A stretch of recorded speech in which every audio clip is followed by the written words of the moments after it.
I'm Lil Ducky coming through, speaking truth, unabashed, calling out the liars, debunking falsehoods with a blast. I ain't afraid to say what's real, won't ever hold back. Gonna shake the system up, turn it all off track.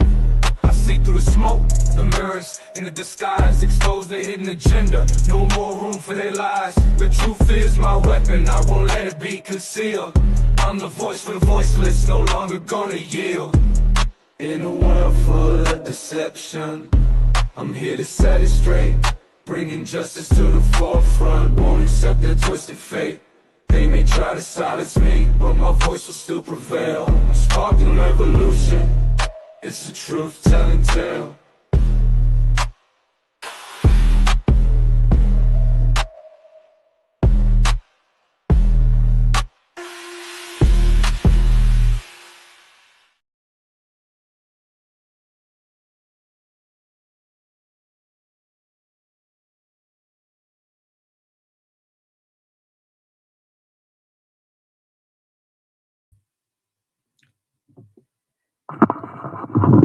Hello and welcome to the Loud Little Ducky, y'all. So I am having issues pulling up the documents on Volo. I am working on trying to get it a different way, but this may end up being short unless anybody can like email me the documents because I can't.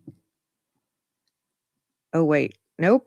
Is it gonna work for me? Oh, magical. It is there now. Yay! Hello, everybody. Ahoy, Bruce. Hello, Jenna. Rochelle. Okay. I hope everybody is also like snug and cozy, maybe for the next few days.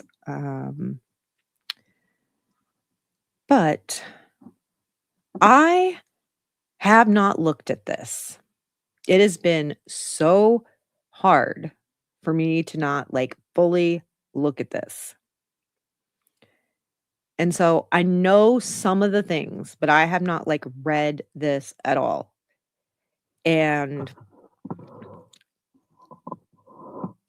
yeah, I'm sort of near Cleburne. And so it is cold and I'm like, let me just stay in my house. But so this is going to be like first reaction to this stuff. It sounds like we are pretty on the nose about several things. So without further ado,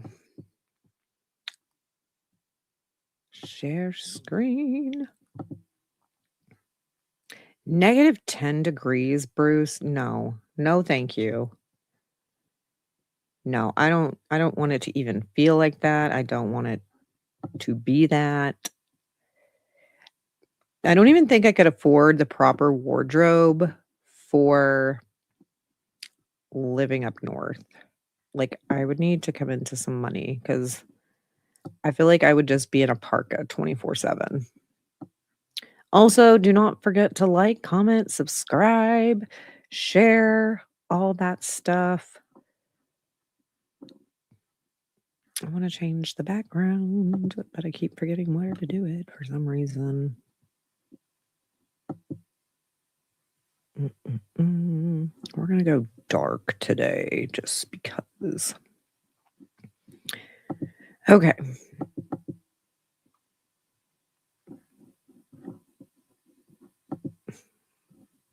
And no, that makes me too big. Okay. We'll just do it this way. All right. So, Maricopa County Attorney's Office, Investigations Division, original investigation form. fraud, perjury, forgery. Detective Bo, which he is on the witness list, of course. Date of occurrence, latest date of something. Oh, of occurrence. Okay. So date of occurrence was 5/20/2023. Latest date of occurrence is 6/18/2024. So they were working on all this. Additional victims, yes. Victim information is the state of Arizona, unless you ask a sovereign citizen. And they're like, is the state of Arizona going to come into the court? And apparently, I think that with Sov Sits, they should just have a mascot in the shape of that state that can just come in for the Sov Sits and be like, yes, see, I am Arizona. You hurt me by not following our laws. Because I would definitely, I would guess that would be a fun job for some people. Okay. Arrested. No, we know she was not arrested per se. All right. Additional persons form. Clayton is number 2. Is considered victim 2. An investigative lead. Sarah Navarro, Owen's sister. Then it's got witness.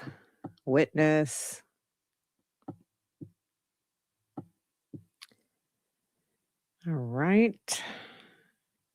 Case overview. Perjury, tampering with evidence, forgery, fraud schemes. Date 4/21/2025. So here we go. Case overview, which I'm going to go over it because maybe they got stuff in here that we don't know.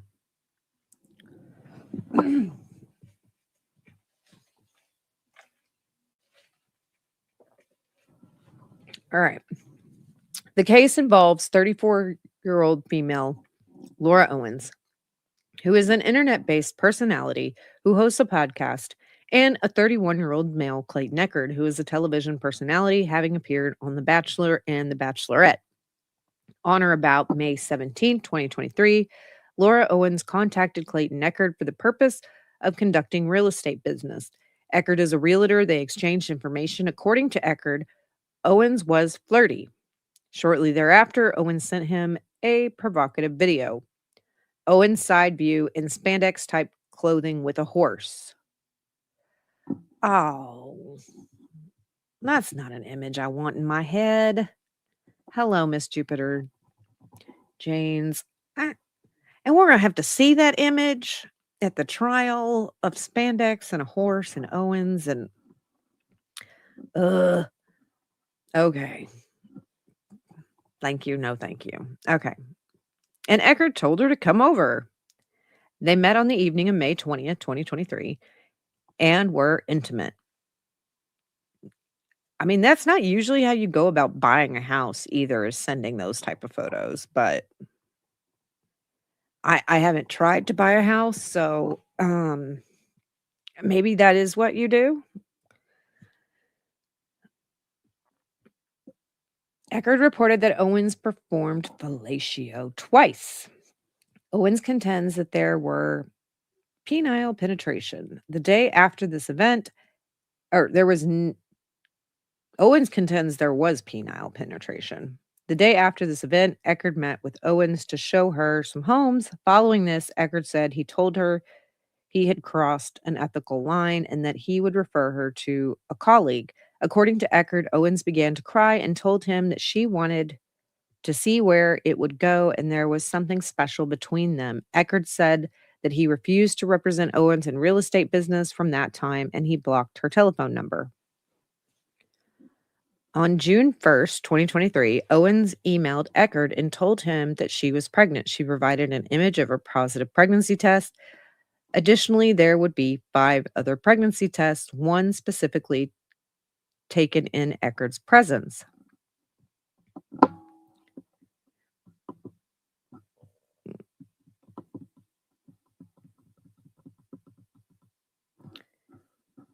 The home pregnancy tests are based on the presence of HCG in women's urine or level of HCG in women's blood. The tests that Owens took all indicated that Owens was pregnant due to the presence of HCG.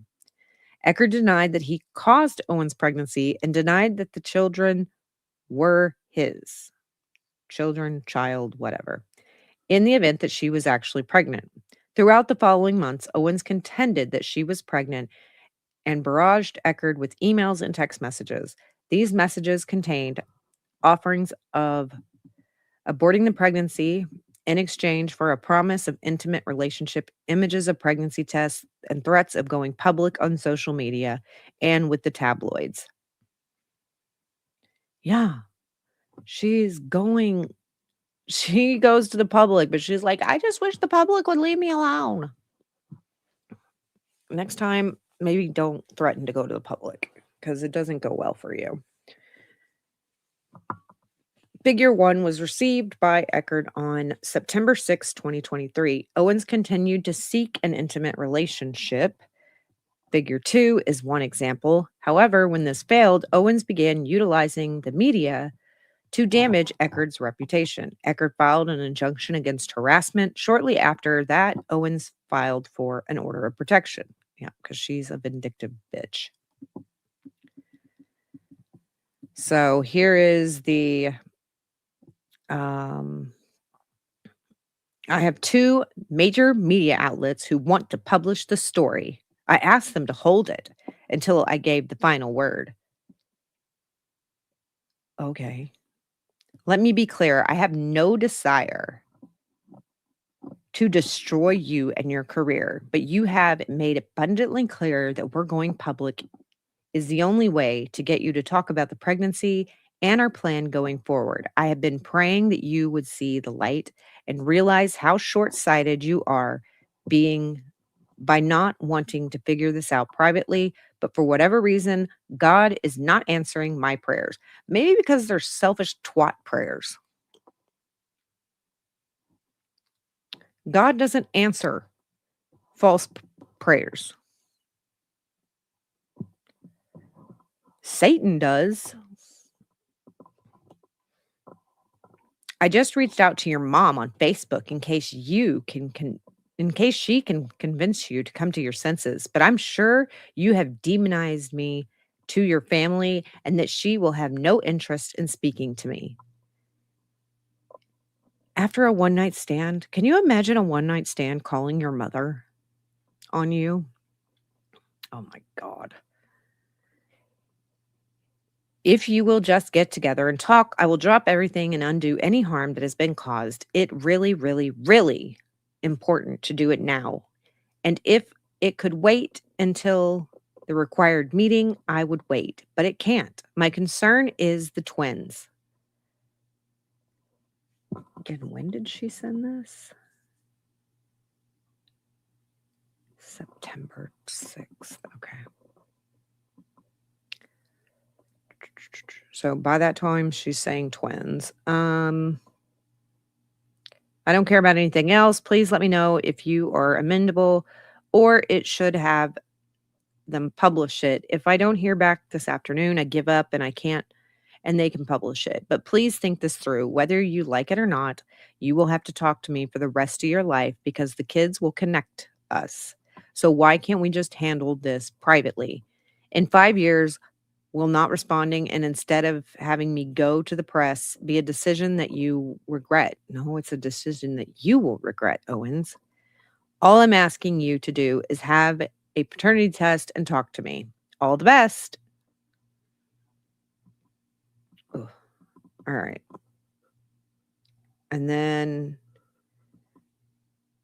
She sends this one that talks about, I had an idea. What do you think about hanging out tonight and seeing if this is something you want to try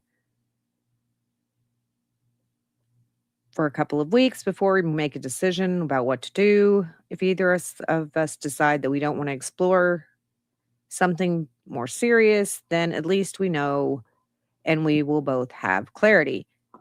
He already had clarity that he didn't want to have anything to do with you. Like, people, when they say, I don't want to be with you, don't need to do something to see if they want to do anything. Like, most people don't have to try meth to know that they don't want to try meth. I mean, seriously.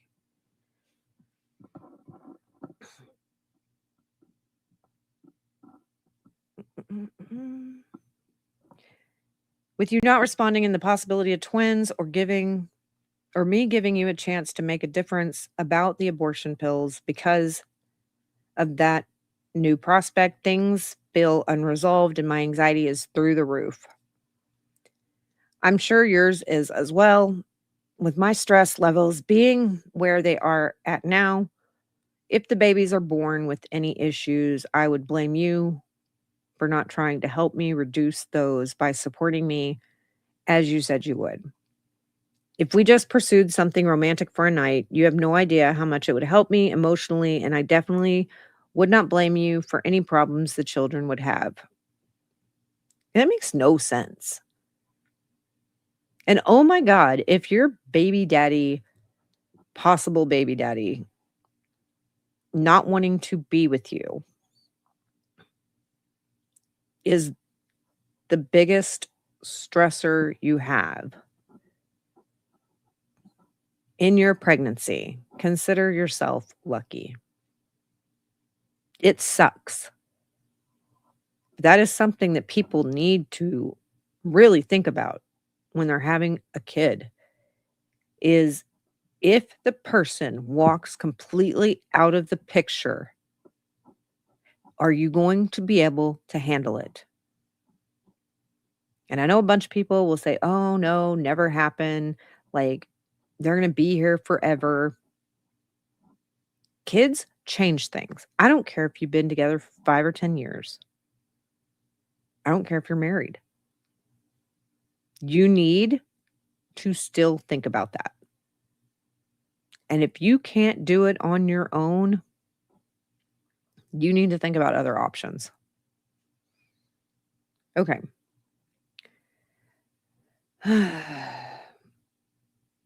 If tonight went well and we did want to see what was there, he already decided he didn't want to see what was there. He doesn't need to try it out. He does not need a trial run. Well, he kind of already had because you gave the milk away for free, kind of. I would order the pills right away. So you would have the option to make that decision in a couple of weeks if you wanted to, if we at least give it a try and don't want to move forward. Then I can stop thinking about if I need to get the medication for your sake and move forward with this pregnancy and look forward to it. Time is absolutely of the essence. And if you took this seriously and tried tonight and at least had clarity one way or the other, I would have so much respect for you and would promise not to go to the press at any point about this. Please let me know your thoughts. All the best. You know what's funny? Okay, she's writing this July 5th. In Texas, she wouldn't even be allowed to get an abortion.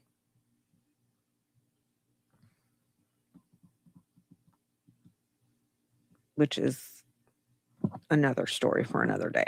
But so there were 3 civil court cases that arose out of Owens and Eckerd's relationship, which was the injunction against harassment hearing,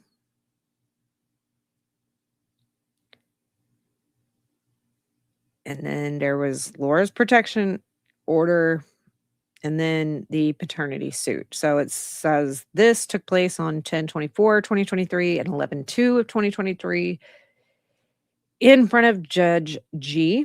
Gilkexis. That was an injunction against harassment hearing. Clayton Eckerd was the petitioner.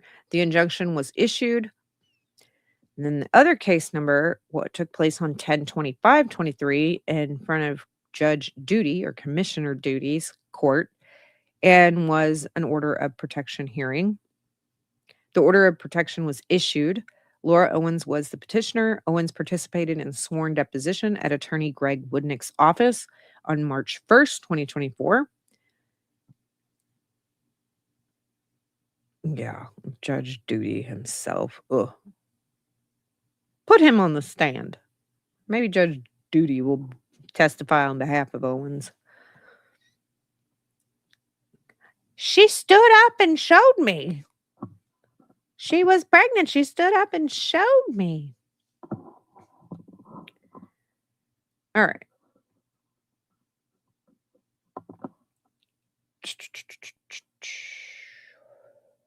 Okay, so that, and then the paternity case was heard by Judge Julie Mata on June 10th. Laura was the petitioner in the case, petition for judgment of paternity, showing Clayton Eckerd as the father of the alleged unborn twins, and was suing for child support. Owens reported to having a miscarriage during alleged pregnancy and intended to dismiss the case as there was a negative pregnancy test on November 14, 2023.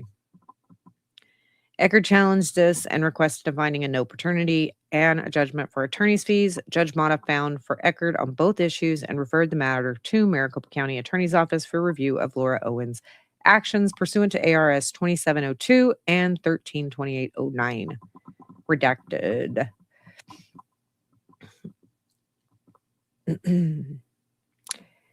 During testimony in Judge Judge G at 11:36 a.m., Owens testified that there is no possibility that she could be pregnant by anyone other than Clayton. During her testimony in Duty's court at approximately 8:40 a.m., when asked if the unborn children could belong to anyone else, Laura testified, stating no, that she had not been intimate with anyone else since March of 2022, when she was violently assaulted and raped by a subject named Andrew in Hoboken, New Jersey. What a lying bitch. Liar, liar. You're going to burn in the pits of hell if you do not repent. During her deposition after being placed under oath, Owens reported that she and Clayton had penetrated sex. Redactions galore. Information figure 11 is an ultrasound image that was obtained from 10. Okay, OBGYN in New York City, as found in Sarah Owens Navarro's medical records. Information noted on the left of the original image is also missing on the forged image. Additionally, the date on the left bottom of the image has been changed to 6/22/23, or from 6/22/23 to 5/20/23. The forged banner is figure 12 below. Okay. You can see the blackouts on this. Maybe that's because they blacked them out. Okay. In Mata's court on June 10th, 2024, at approximately 9:15 a.m., Owens testified that she made the changes to the ultrasound concerning the banner portion, figure 10. However, made no statement concerning the altered portion of the image itself. Owens testified that this image had not been used in any court proceeding. Owens reported that the ultrasound was done in California at Planned Parenthood. Laura testified that she used a fake name, which we all know is bullshit. During cross-examination, at approximately 9:44 a.m., Owens testified that she had an ultrasound at Planned Parenthood in Southern California. She testified that during her deposition, she said it was Mission Viejo because that's where she was staying.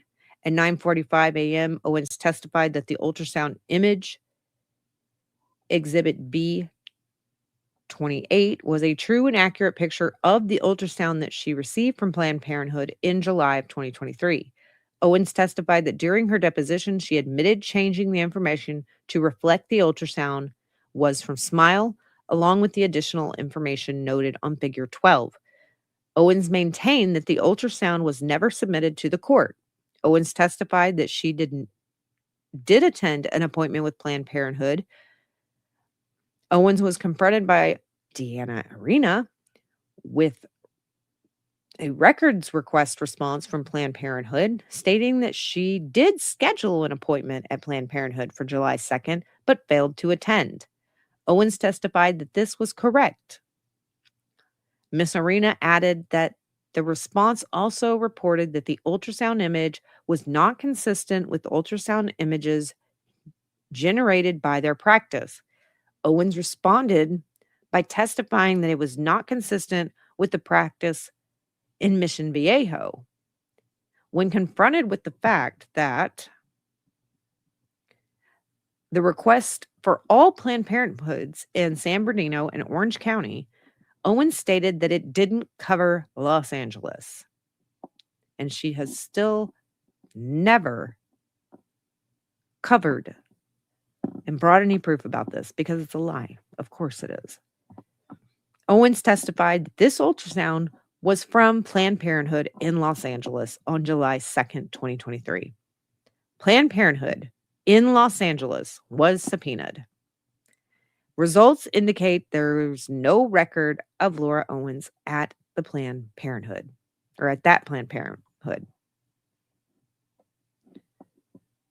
So as of September of 2024, so a couple of months after the June 10th hearing,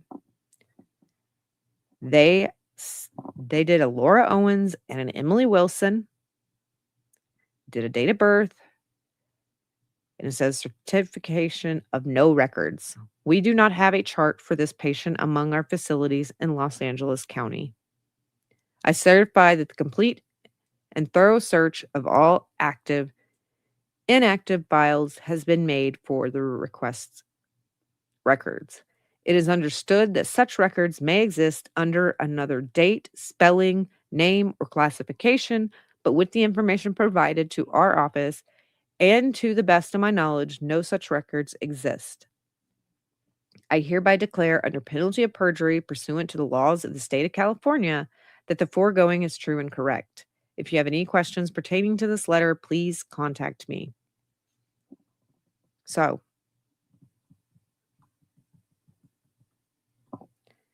you know, with this stuff coming out, especially this, can Gingras change his tune? Or has Gingras too seen all this shit? Because I don't see how he can back her up. He's probably still going to, but how and why? Like, this is stuff we already knew, but I'm glad we have at least that. Because she's not going to be able to lie. All right.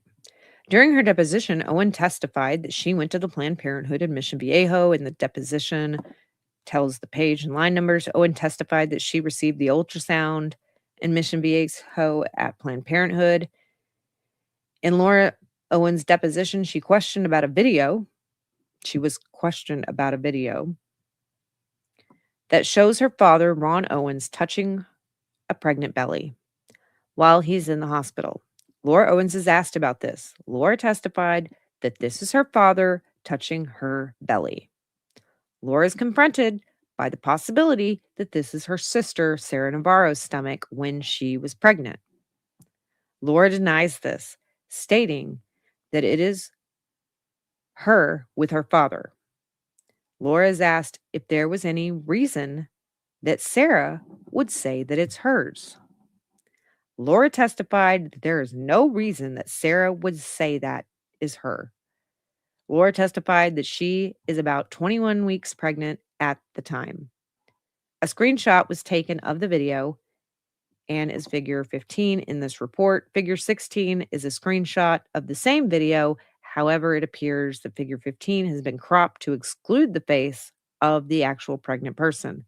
Figure 16 has not been cropped and shows the video is actually of Ron Owens touching the pregnant belly of Sarah Navarro.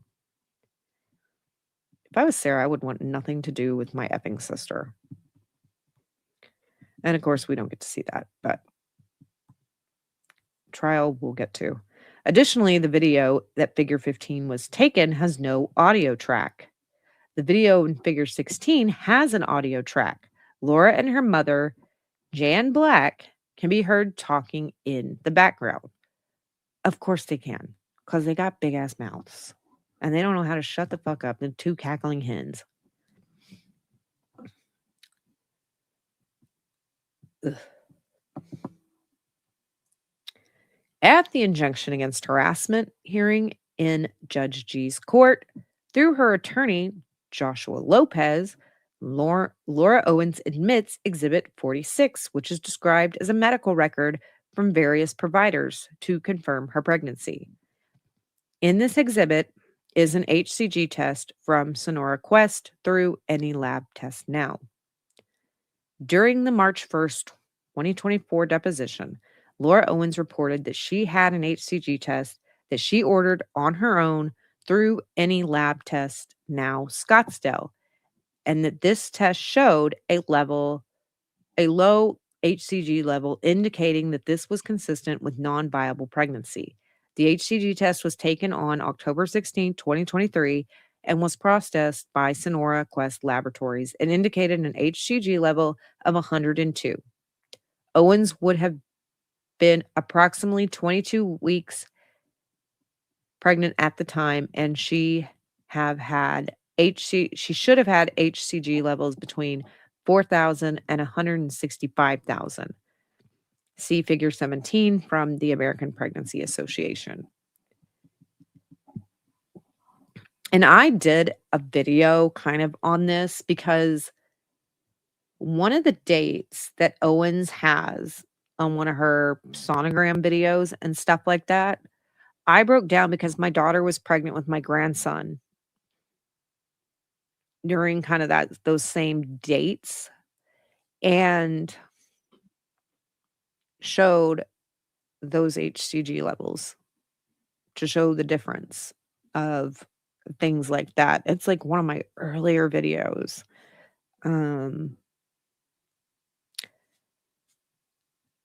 Of real life and fake life. All right. So, all right. And then it shows that. Okay. So during June 10th, 2024, the hearing in Judge Mata's court, Owens testified that she went to Any Lab Test Now and ordered HCG.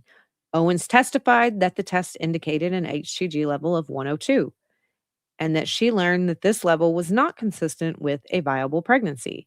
Owens also testified that she doctored the test one time.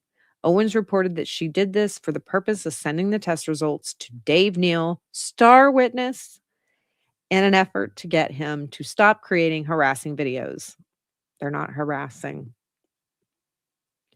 After some discussion, Owens agreed that she changed the HCG level from 102 to 131,902. This was listed as Exhibit B17, Figure 18. Owens stated that she altered this HCG report, increasing the level and offered it to a content creator as support for her pregnancy, but did not offer it to the court. Doesn't matter if you offer it to the court because the other side can offer it to the court to show this is a part of her elaborate scheme.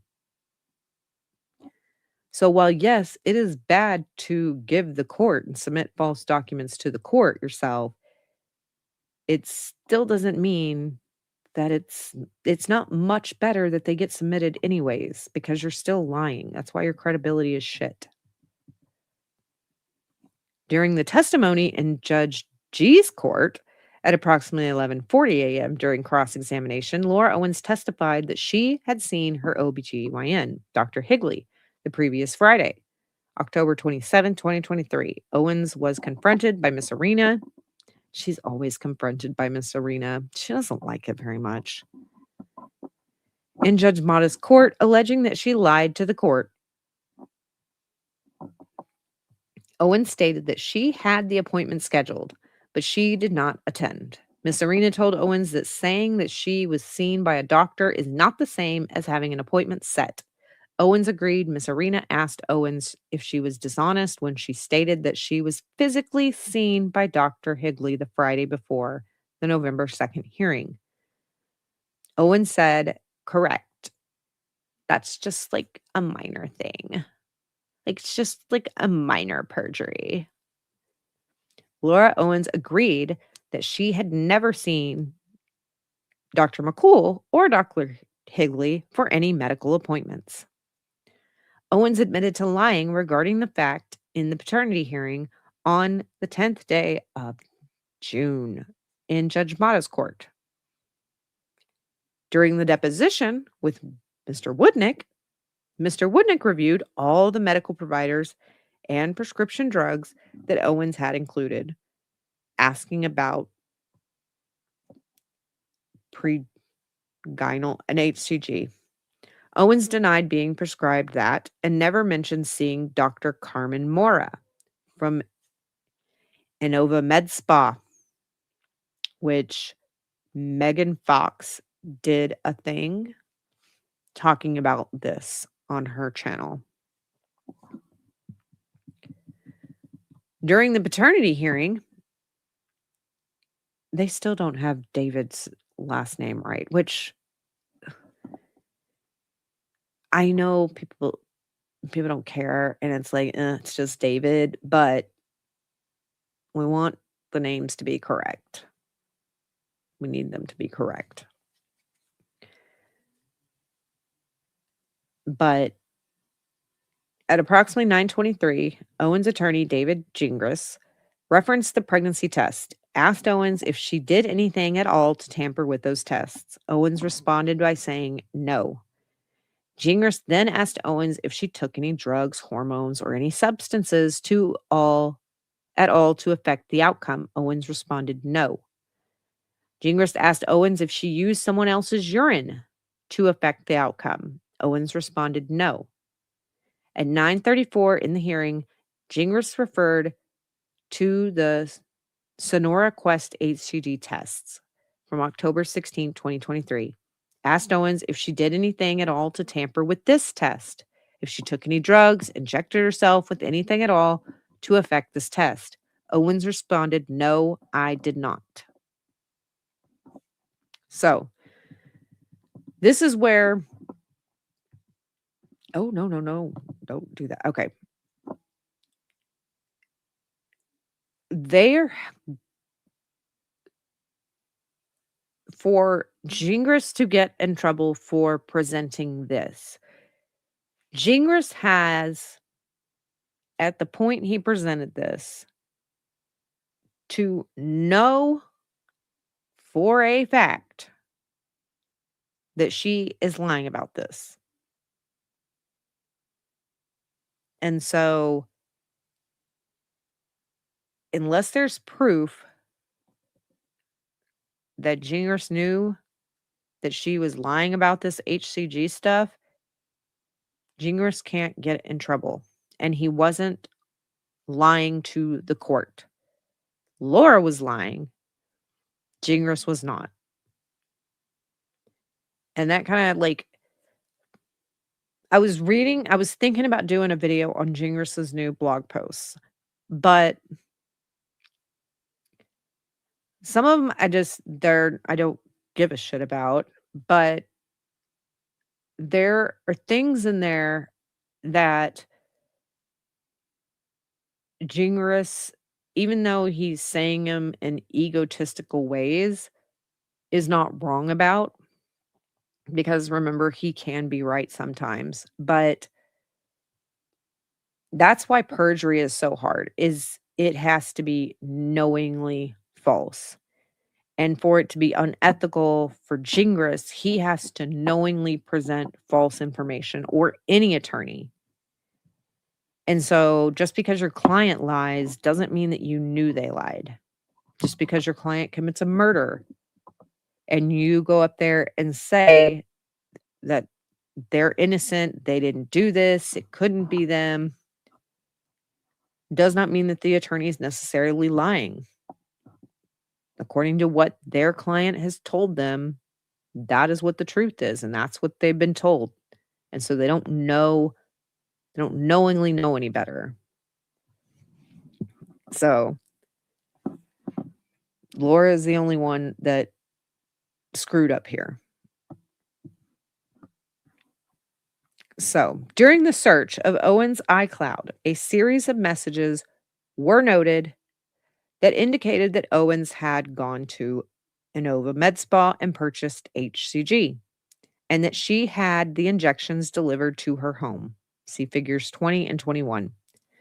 These text exchanges also indicate that Owens did not want her family knowing she was injecting HCG. So she's hiding it from her family. Okay. During the paternity hearing in Judge Mata's court at 9:35, Owens' attorney, David Gingras, entered into evidence 2 videos that Owens self-took showing her pregnant stomach. These were labeled as Exhibit A6 and A7. Owens testified that A6 was created on September 19, 2023, and A7 was created on October 9th, 2023. Figure 25 and 26 are screenshots from the video recording of the hearing. Okay, so we've seen those pictures before. Her burrito belly and warped picture. And we don't get to see this crap. Okay. Damn it. That stinks. Okay. In Duty's court on October 25th, 2023, at approximately 8:47, Laura Owens refers to a Reddit image as the Halloween one. This is an image that was a screenshot from a Reddit thread captioned "How to Win the Scariest Costume Contest." Figure 28. Owens testified that this is her showing her stomach holding a sonogram of their son that only Eckerd had possession of. Owens testified that the sonogram that she is holding in the screenshot is the image that she only sent to Eckerd, and that he was the only one that would have been able to post it. At approximately 9:37, Judy references Exhibit 11, which is our figure 28, and mentioned that the post was made by the one and only Jen. Owens testified that she did not know this person and referenced the sonogram image, stating that Eckerd was the only one that she sent it to. Owens testified that she sent the sonogram image to Eckerd because she was concerned about the baby's profile.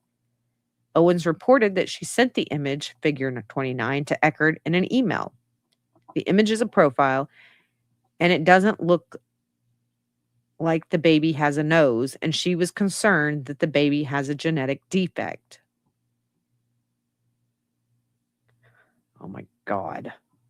Eckerd testified that he did receive the sonogram from Owens. The baby has a nose, okay? The baby has an effing nose. A similar sonogram image was located during the search of Owens' iCloud. The image was determined to have been Owens' sister, Sarah Owens Navarro's, which was originally created at North Health in New York on February 13th, 2023. Laura Owens altered the image by removing Sarah's first name and the Northwell Health stamp. Yep, it just says Owens, which it would not say.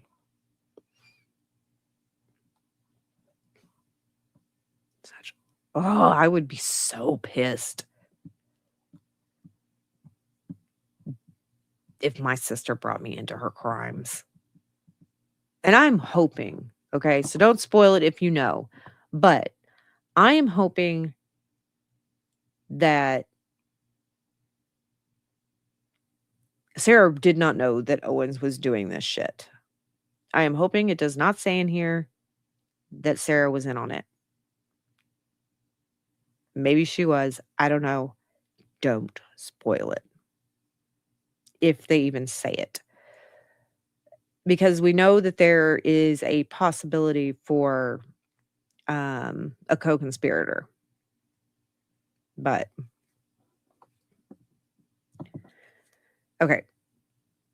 The investigation has shown that the allegations of paternity, as well as ensuing restraining orders, were brought about by false allegation, lies, contrived evidence that were intentionally orchestrated by Laura Michelle Owens.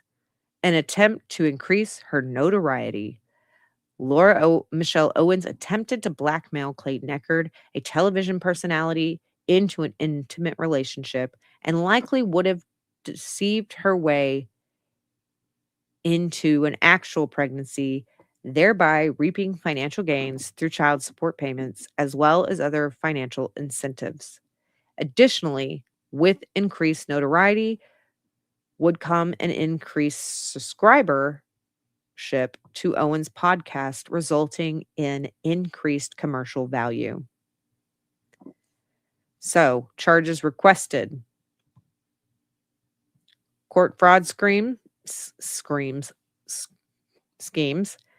Adult female podcast host created a scheme to elevate her notoriety, increase her commercial value by attempting to blackmail Clayton Echard, a television celebrity, into a romantic relationship by fraud, trickery, and deception. To this end, Laura Owens perjured herself in court hearings and a deposition, as well as tampering with evidence, forging documents, and material misrepresentations, deceiving the court and the victim, Clayton Echard. Perjury.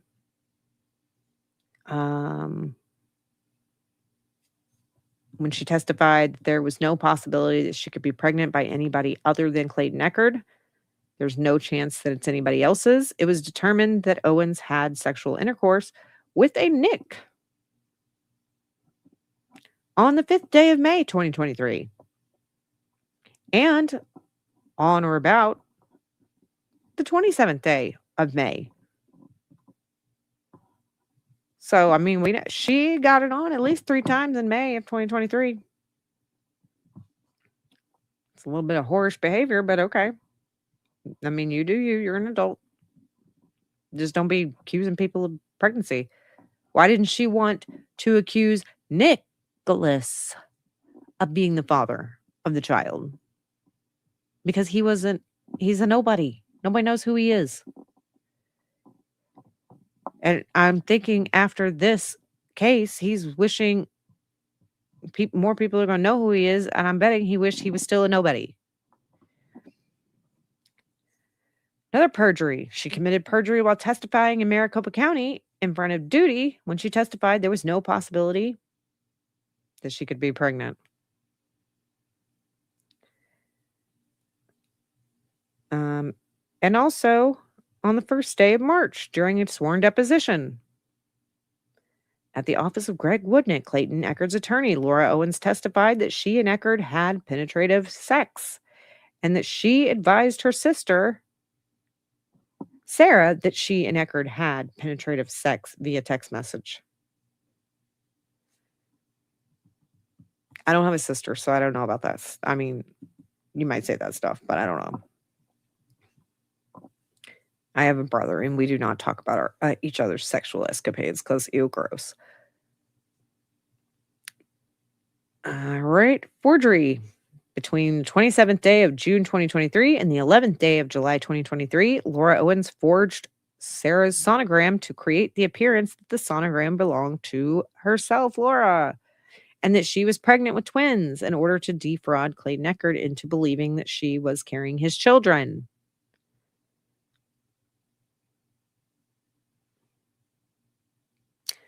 I don't, well, you might. I don't know if you would actually get that good of a profile of one of the twins like there is in Sarah's sonogram picture of the boy that she says has no nose, which apparently her nephew was born and he has a nose. And she used her nephew. If you were here for our last stream, she used her nephew to talk about how much she loves her nephew and how, if JFC is responsible for her demise and leaving the world, that her nephew will miss her. How disgusted is her nephew going to be when he finds out that he was used to con men into dating her or getting her pregnant? She's just going to be like, well, I loved you so much. I wanted one of my own of you. And so, yeah, I made mistakes. Ugh, so weird. Okay. Da, da, da, da, da.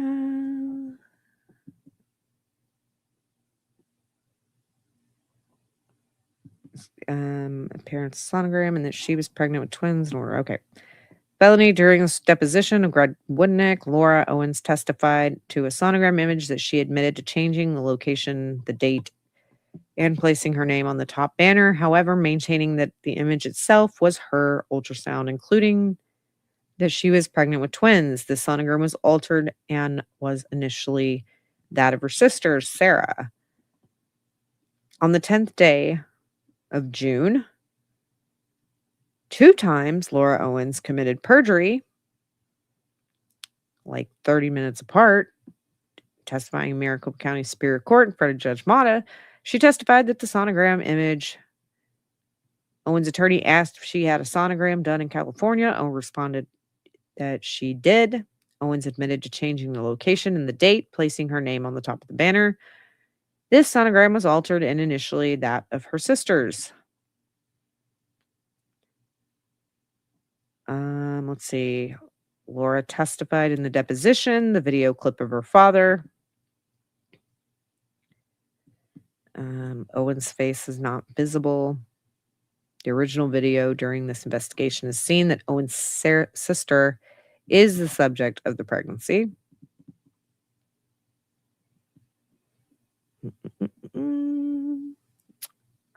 The other count of perjury, Laura Owens committed perjury while testifying in front of Judge G that she had been seen by her OBGYN, Dr. Higley, the previous Friday by stating that another OBGYN that she is seeing, Dr. Higley, who I last saw last Friday. Owens admitted to lying regarding that fact in the paternity evidentiary hearing on the 10th day of June.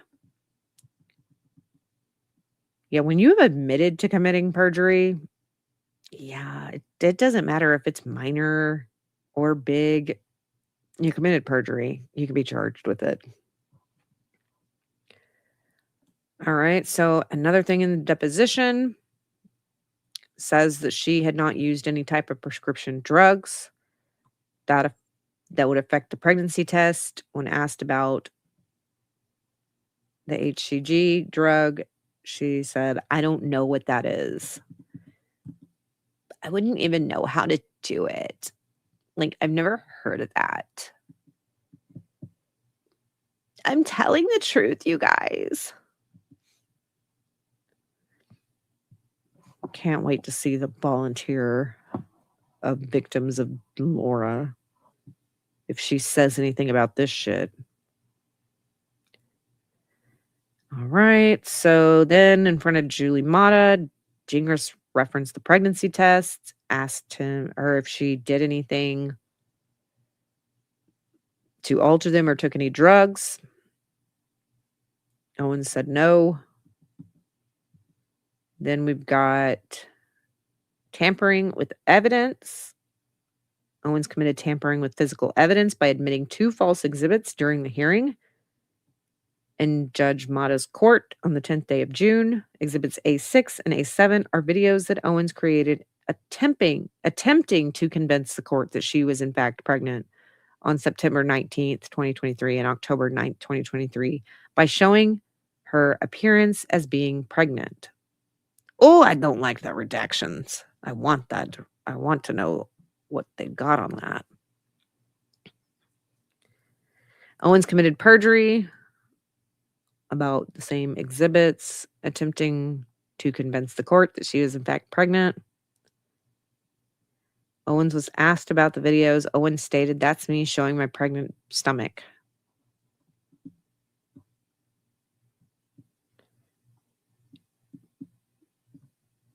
Okay, and then other perjury.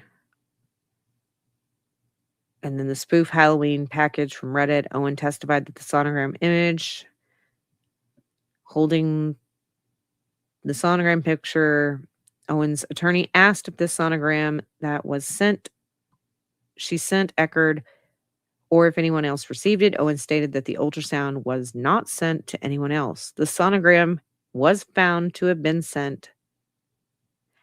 from Owen's sister, Sarah.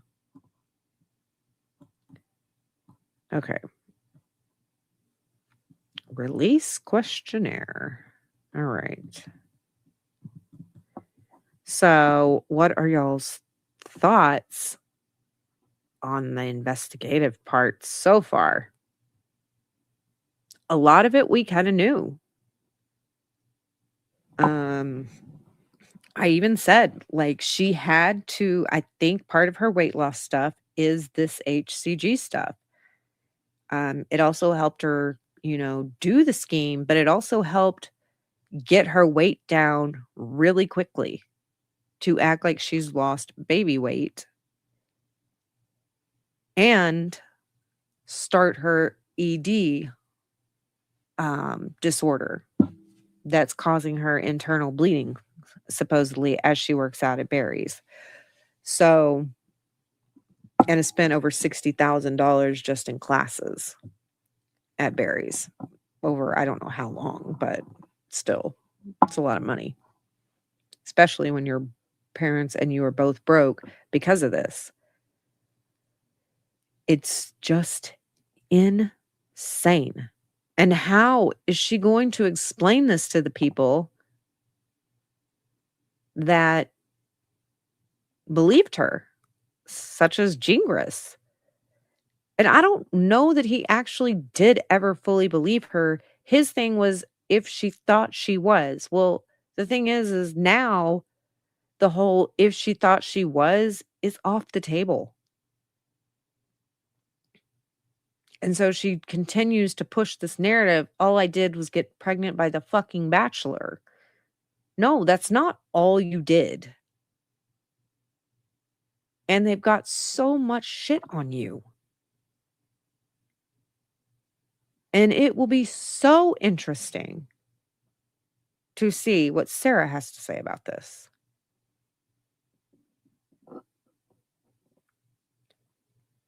Like, I don't know how many days this thing is going to last. We'll know more as we get closer to trial, how long they think this will last.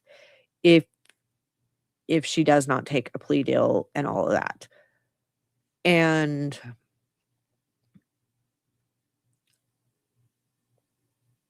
Laura and I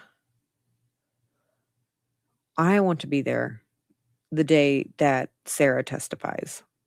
Like, I don't know, depending on how long it's going to be, if I'm going to be able to be there the entire time. But I want to be there the day that Sarah testifies.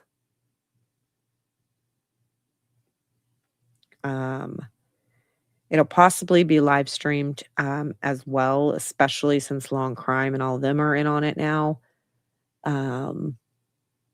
But it's just going to be so important to see. All right, let's get back to this. All right, so the releasing questionnaire.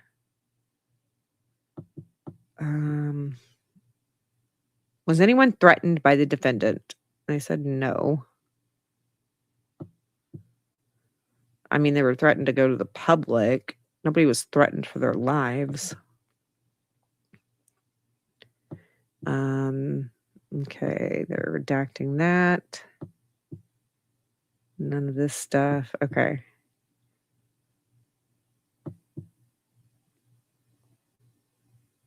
If a fugitive arrest form must be completed. Okay, whatever that is. Okay. Redacted. Don't tell me all the rest of this is redacted. Okay. CAD report.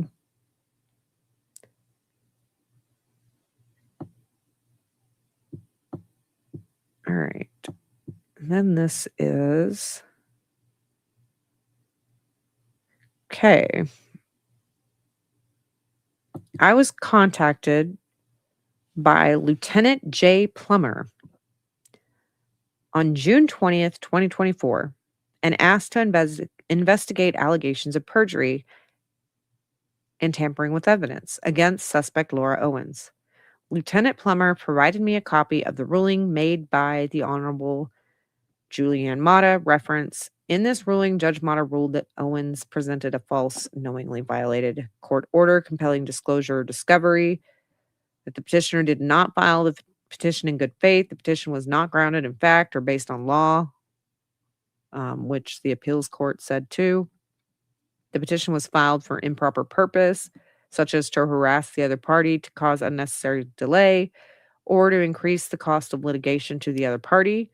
The court found that Owens provided false testimony to the viability of the pregnancy in all 3 cases addressed in the procedural history. Petitioner acknowledged that she altered HCG test, an ultrasound, and a sonogram. Prior to her deposition, Owens sent a threatening letter to respondent Clayton Eckert indicating her intention to sue him for $1.4 million in collateral allegations unless he agreed to dismiss this action that she initiated. After reviewing the findings, I noted that Clayton Eckert is the victim of theft by extortion, a Class 4 felony as evidenced by the threatening letter previously mentioned. All right, so, she wants reimbursed medical expenses incurred by the mother, which the thing is that the dad does not have to pay for the medical expenses incurred by the mom. So all of Laura Owens' medical expenses, which we know she doesn't have any, but she wouldn't be reimbursed for all that. Now he might have to pay some of it, but normally no, that's all on the mother. But I guess if you file this early, you can get them to pay for that, this is why she didn't need to file it so soon. She didn't need to file it at all, but her first mistake was doing it this freaking early. Laura Owens contacted Clayton Eckert via LinkedIn for the purpose of seeking real estate. As a result, Owens met Eckert at his home. There was sexual activity during that evening. Owens reported that it was penile vaginal intercourse. Blah. Blah. Eckert maintained that there was only oral. The fellatio, she was pregnant with twins. Owens filed suit. Eckert denied the claim. Family court hearing. Woodnick were successful in disputing the allegations. Judge Mata found for the respondent and felt cause to order the Maricopa County Attorney's Office to investigate Owens for perjury and tampering with evidence. Detective Gonzalez and I met with Clayton Eckerd on June 25th, 2024 at approximately 1100 hours in a private conference room. The interview is audio recorded. The following is a summary. So they were on this ASAP right after the trial.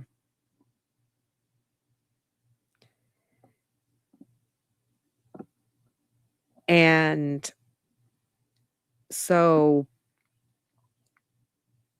like, it took them a long time, but they started within, let's see, they said that they got it, what, on the 20th is what they said? That they got contacted? Yeah, 6/20th about it. But even so, 5 to 15 days, they are having a detective interview Clayton. So they didn't sit on this at all. They investigated. All right. Let's see here. They began to provide Clayton with the business card and advised him that it contained his contact information, that the investigation that the Maricopa is conducting is limited to criminal matters. I told Clayton that the crimes we were considering would be perjury, tampering with evidence, and possibly extortion. I asked Clayton to tell us how they met and the relationship began. And he mentioned, the flirty off the gate. Clayton said the next contact was about a week later. He had taken an edible. All of that stuff that we've already kind of gone over. I asked Clayton if Laura knew who he was prior to this. Clayton says that he feels that she targeted him and that she claimed that she had tried to contact his office but couldn't get a hold of anyone. Clayton told us that he checked with his old office and they said that they never heard from this woman. Clayton added that they also saw that the last 8 guys that she followed on social media were all athletes, real estate agents, good-looking guys. Clayton said that Laura also applied for The Bachelor. They did not spell bachelor right. During a previous season. He said she claimed not to know who he was and that she never watched the show, but she's interviewed former guys from the show. Clayton thought his name may be Chris Lane and thinks that she may have tried to get him caught up in a similar situation. Chris was a previous bachelor. And we heard the Ron Owens, Megan Owens did a stream, not Megan Owens. My apologies, Megan. Please do not off me for that. Megan Fox did a stream where she broke down one of Ron Owens' I guess host thing when they had Ben, one of the Bens, because there's many a Bens on, and there's pictures and things like that with Owens and other bachelor type people. So she's full of shit once again. Let's see. I asked. Clayton said that she did take one when she arrived. Understand all that. Thinks she ran into the bathroom. Clayton said he didn't think she had any intention of spitting it out and then pushing it inside herself, but that was his concern. Clayton said they watched the first time they were on the couch, Second time, they were in his bed, and she ran to the bathroom. So he says one time she swallowed, and one time she went straight to the bathroom. Owens says somewhere, and I just saw it the other day, that she swallowed both times. I know, TMI, guys. He assumed she was going to spit it out, but then 11 days later, after he blocked her, she told him that she's fertile. She felt the fluid down there and she might be pregnant. And then she became pregnant. So we know all of that. 500 emails, 13 different phone numbers. I asked Laura if Laura violated the injunction by contacting him. Clayton said that he gets random texts and emails still from an anonymous email provider called Proton Mail. He said that he knows it's her, but he's unable to trace it. So this was back then. Laura has not contacted him directly since the injunction. I asked Clayton about the sonogram and the fact that Laura admitted to changing the date and changing it from where it's from. Clayton said that if he has that sonogram, Clayton said that he does, and it's in one of his files. She sent it to him advising that this is her ultrasound. Clayton told us that there are 3. There is one that she originally claimed that it came from Smile, Southwest Medical Imaging. Clayton said he was on Zoom call with Laura and her attorney, Bonnie Platter, when she showed it to him. Clayton said he took a screenshot of it because he wanted a record of it. This was one of that she tampered with, reporting that she just changed the name. This is the one was used in her deposition. And she submitted it to Judge Mata using it in court. Clayton said there was a second ultrasound that she claimed was one of the children where it showed a facial deformity. Laura used that in the order of protection hearing to show the judge that her child facial deformity. Clayton said that he believed that it's Laura's sister's ultrasound and that she just blocked out the first name on the top and it only says Owens. The date of birth was also cut out. The third one was from a video that was sent to him via email. That video was from a YouTube from 7 years ago. Clayton said he used this video to fight the order of protection during the hearing. Clayton asserted in that hearing that the video was fraudulent and tried to admit it. The judge wouldn't admit it or watch the video. We remember that. I asked if all 3 videos were used in this case. Clayton said the second one with the facial deformity was used in the order of protection hearing.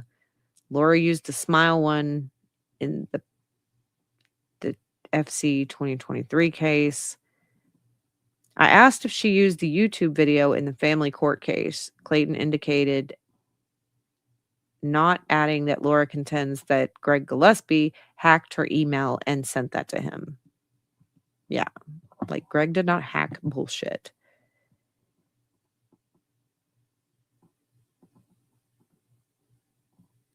Bachelor.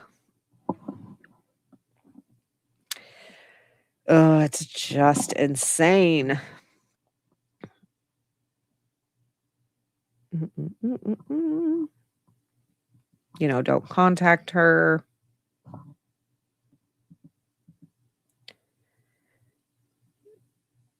They went back to the intimacy thing. He said no.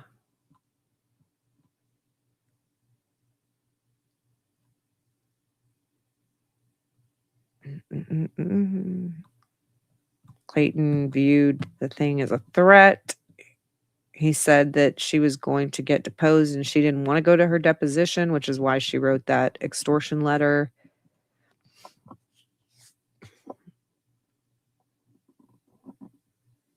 Clayton said that at one point Laura mentioned that she has unlimited funds.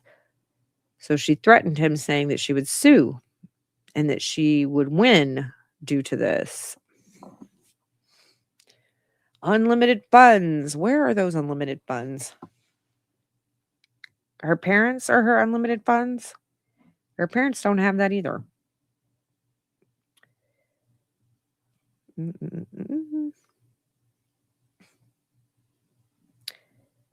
Let's see.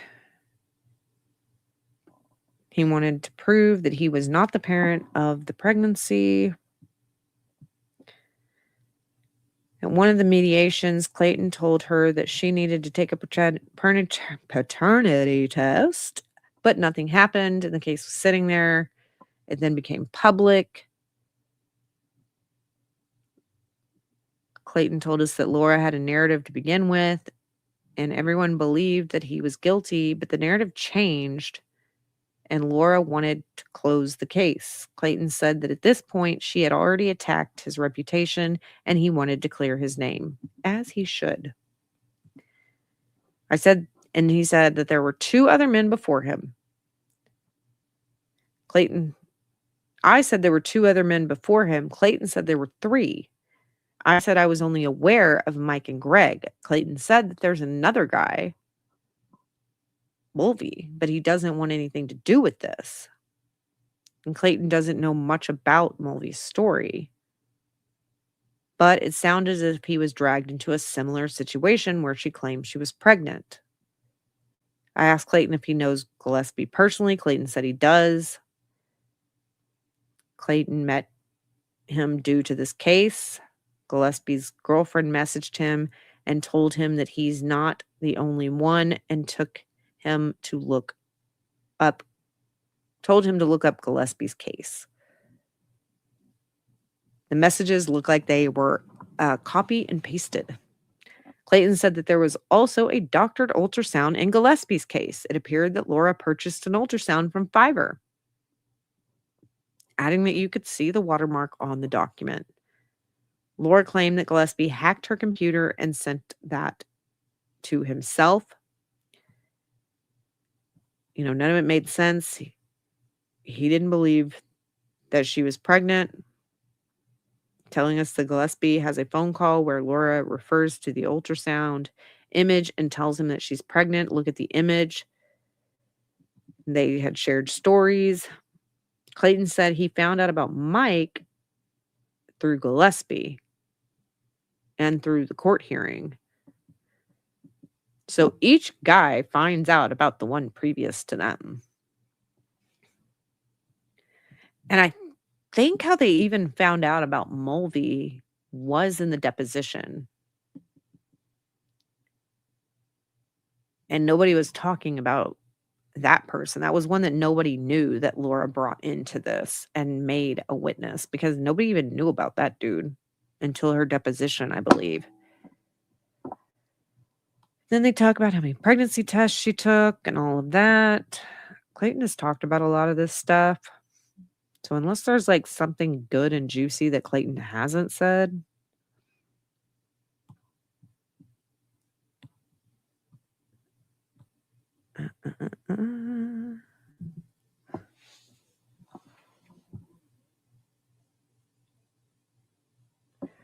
Okay. Taking the pills. Okay.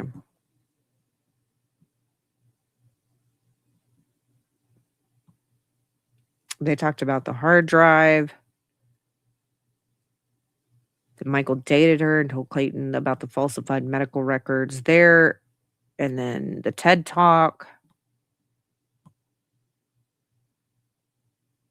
Oh, let's see here. Oh, wait. Okay. And it says, Ward does this because it started with Mulvey. Clayton said that her parents fund these habits. Okay. And I think it started way before Mulvey. Detective Gonzalez asked about the FBI call. And if it's the one where Laura claimed that she was drugged and raped, Clayton said he thinks that's a different one. Laura did tell him that she was drugged, assaulted, and raped, and that's why she wasn't 100% that he was the one that got her pregnant. She hadn't had sex in a year and a half. She said the same thing with Greg. She claimed that Greg and his lawyer, Greg, basically, were conspiring to rape her. She brought that to the judge in the last case. The police showed up to the lawyer's house and talked to him about the claim. I cannot wait to hear about that, the more of that story too, because we know that, but let's see. And they found that it was just more of her lying. Extortion letters, no further information. Clayton sent me a link to the Google Drive account containing the data that he had collected regarding the case. And it's uploaded to the... Okay, so that one is that. What is this one now? During the course of the investigation, I reviewed the FTR recordings of the following hearings. Okay, well, they kind of went over what all they found in those hearings earlier as they were going through the stuff. Okay, so we don't need to go through that. So that was all in the summary above, the first part of the thing we read. Okay. I feel like that's the same thing. Okay. Hey, they got Gingras. They have Gingras spelt right here. So they did correct it. It was just not in the first ones that they did. All right. 91 pounds, and now she's 84.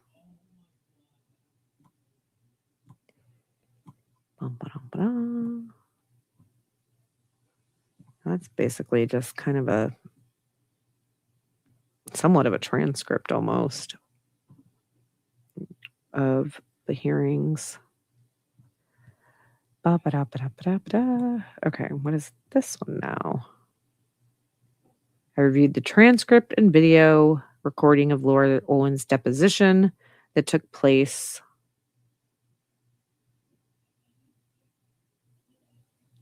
at the offices of Greg Woodnick in Phoenix on 1st. Laura Owens was put under oath. In addition, Mr. Woodnick advised Owens that she has the right to exercise her Fifth Amendment rights against self-incrimination. That's another thing that I wanted to talk about, is that during the bankruptcy thing that she did, and they asked her if she knew about her Fifth Amendment rights, and she was like, no, I don't have an attorney in this case. And I'm like, bitch, how many cases have you had? You know about Fifth Amendment rights. It doesn't matter which case, you know what Fifth Amendment rights are. So to say that you've never been warned about your Fifth Amendment rights, you have multiple times been educated about Fifth Amendment rights. And you want to try to act like Lynette Preston in What the Hell's case. I plead the fifth.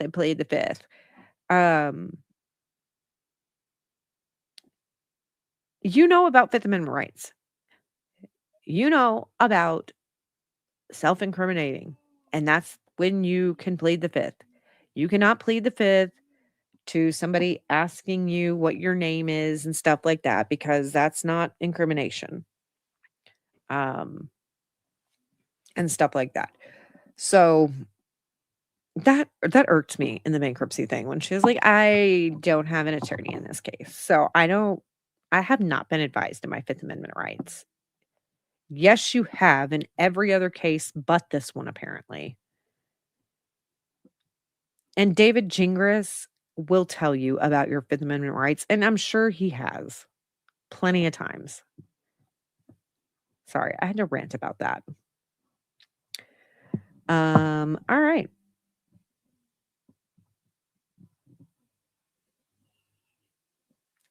Okay, all right. Woodnick asked questions regarding Owen's income and business. Owens explained that she is half owner of a podcast, Nobody Told Me, and a horse dealership, Quartet Farms, a real estate business with her mother.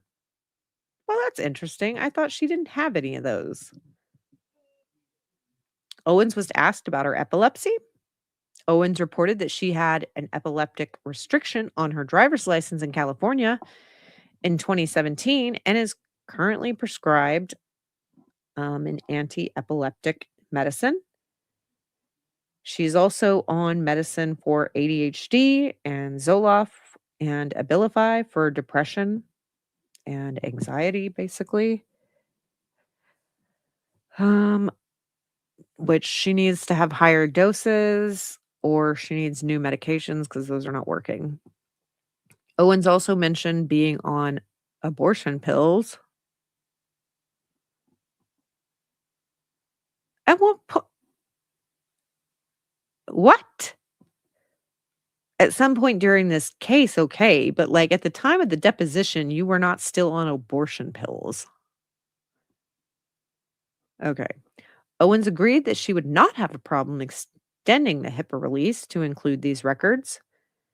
Owens reviewed her doctors. Dr. Zyman is her neurologist. She also was seen by a doctor at MomDoc, a provider at her Banner Urgent Care with her Banner Health patient portal. Owens reported that she had also seen a provider at Planned Parenthood in Mission Viejo, California, within the past 24 months.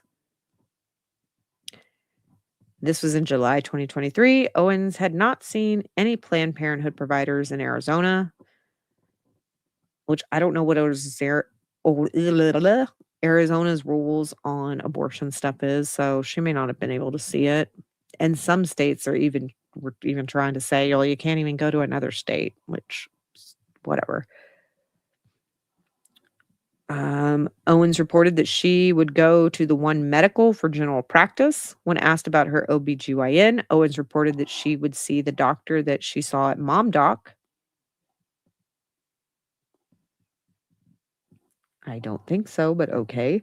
Owens reported that she had canceled appointments with her other OBGYNs and she had been accepted into high risk practice, but she canceled the appointment. Owens was asked for the names of any OBGYNs that she had actually seen, not that she had canceled, which at this point, she already admitted that she canceled those. So that's the only reason she admitted to this shit. Owens stated that MomDoc and Tamara Lister at Banner Urgent Care. Mr. Woodnick said he understands that the only doctors that she had been seen that are board certified to address pregnancy or alleged pregnancy related issues include the provider at Planned Parenthood in Mission Viejo in July and MomDoc. Owen said this is correct and that she has seen other providers that were not OBGs.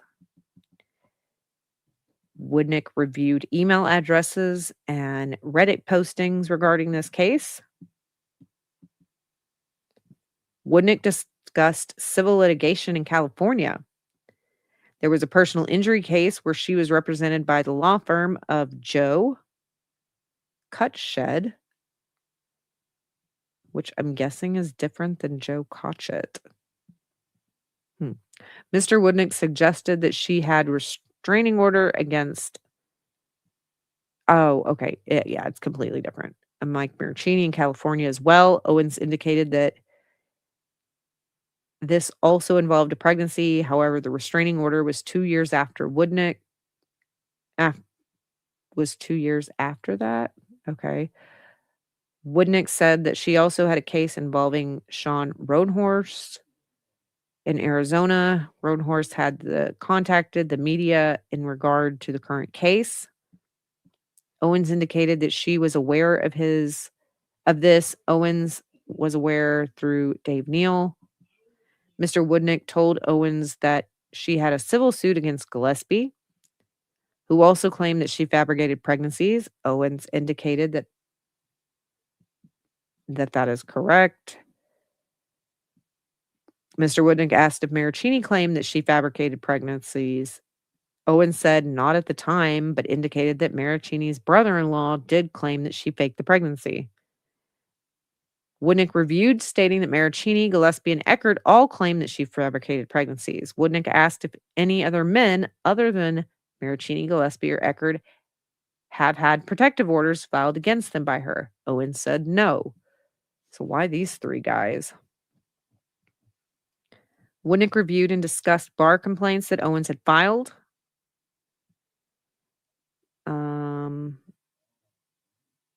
Agreed that she did file a complaint with the real estate people as well. And she filed a complaint with the contractors as well. Like, she will file a report on everybody. Woodnick asked how many men she has told she was pregnant by. Owens said 4. Woodnick reviewed that she told Maricini that she was pregnant twice, once for Gillespie and Eckert. So that's 3, or 4 actually. And then Owens stated that the 4th man was Matt Mulvey in 14 or 15.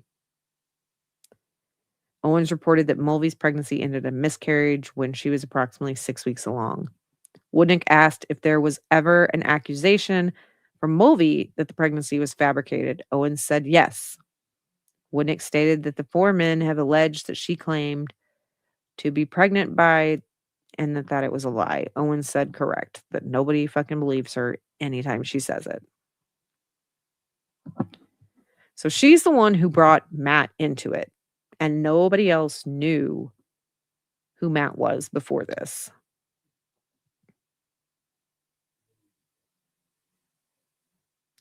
That is true. Just on the tube. Because she always retaliates.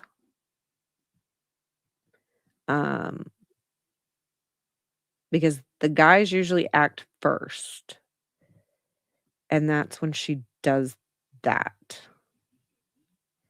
But there is a new article out about the contractor guy, which I kind of want to go over, which I did cover that whole case already, and that is a case that there for sure is shady stuff going on, probably on both sides. And so,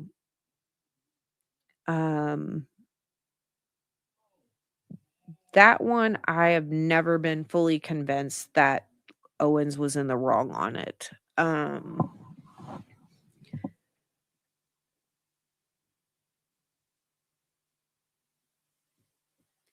Yeah, but Matt Mulvey is on the witness list, and he can be subpoenaed to be there. Whether he wants to be or not, they can call him. And if he doesn't show up for criminal court, it's way different than the subpoena stuff that happens in civil courts. So, and you know what? If he did, okay. He's not the first and only person to have ever done that, if that is what happened. He successfully got her to go away and leave him the hell alone.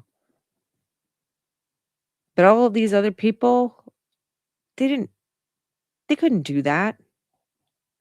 They didn't have those kind of finances. And so I don't fault him, and I don't think Mulvey should be ashamed of it. He got a psychopath to go away. And that's just my opinion. Let's see. Mr. Woodnick asked if she ever submitted an application to appear as a contestant on The Bachelor or Bachelorette. Owen said no. Winnick challenged this. Owens stated that she did make a video that she didn't think she submitted years ago for The Bachelorette. The video was created at her parents' home in San Francisco. How did they get that? How did they get that video? Unless she posted it somewhere. Her parents, so that was in San Francisco. Her parents now live in Arizona. They moved here about 3 years ago. Owens reported that she was approximately 22-year-old at the time of the video, and that either her mother, Jan, or her sister, Sarah, filmed it. Mr. Woodnick reviewed the names of several prescription medications, which that's not what I want. Nope. Which this is the one that seems like they found the link to. Woodnick told Owens that she had mentioned having polycystic ovarian syndrome. Owens indicated that she was treated for that by Dr. Chan, a gynecologist-oncologist in San Francisco. With California Pacific Medical, Dr. Chan specializes in cancer. Woodnick asked if she had ever seen a fertility specialist. Owens said no. Owens testified that she has never seen a fertility specialist or taken a prescription to encourage egg follicle dropping in the reproductive system. Woodnick showed her a sonogram from August 6th from Family Planning Associates. Woodnick asked whose name was on it. Owens reports that it's her name, but denies that it is her ultrasound. Woodnick referred to Exhibit 2 and asked if she sees the text messages and if she'd seen it before. Owens said that she had seen it as part of the exhibits in the other case. Woodnick states that it appears it's appended to the ultrasounds and asked if she sent the text to Gillespie on August 6th. Owens said she did not. Woodnick refers Owens to page 2 of the exhibit, another text along with the zoomed image of the first. Owens denied sending that to Gillespie. Also, Woodnick asked Owens if she understands that the ultrasound images in Exhibit 1 and 2 are the exact same ultrasound images. Owens agreed that they both ultrasounds have her name and information on them, however, denied that they were hers. Then he showed her Exhibit 3, the Honor Health Care Scottsdale sonogram dated August 8th, 2021. Owens testified that it has her name and date of birth on it, however, it is not her sonogram. 4 and 5, text messages sent to Eckerd in May of 2023. Owens reported that she did send those. Woodnick summarized by stating that he understands that she is not responsible for 1, 2, or 3, but she did send 4 or 5. Owens agreed. Owens reported that she believed that her email had been hacked, and she alleges that Gillespie had gotten her password and gotten into her email in 2021. Owens testified that Gillespie had manufactured the ultrasounds. Well, Gillespie doesn't like to play in arts and crafts. You know what? Maybe he does. Maybe he does like arts and crafts, but not her kind. I enjoy arts and crafts, but not of her kind. There was a discussion about Owens suggesting that she may be pregnant 5 days after her encounter with Eckerd. Owens stated that she was not on birth control and was considering taking Plan B. During this exchange, Woodnick stated that she was present during Eckerd's deposition, and he stated that she gave him a blowjob 5 hours apart.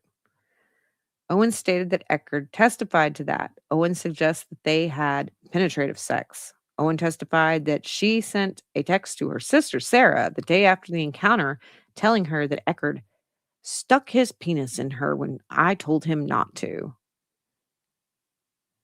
So, May 21st of 2023, Laura already set this shit up.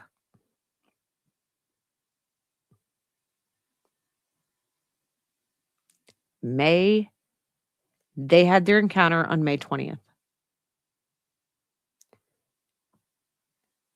Owens already started the essay allegations on the 21st. As soon, and I would like to know what time she sent that message to her sister. Because was it before Eckerd had told her that he doesn't want to see her again? Because I would like to know maybe what time she got dropped back off at the house or whatever that was. What time did that relationship technically end? And what time did that text go out? Because her revenge and her lying and scheming started the next day. Which the next day is when Clayton told Laura, absolutely not to being with her. And I can't be your real estate person anymore.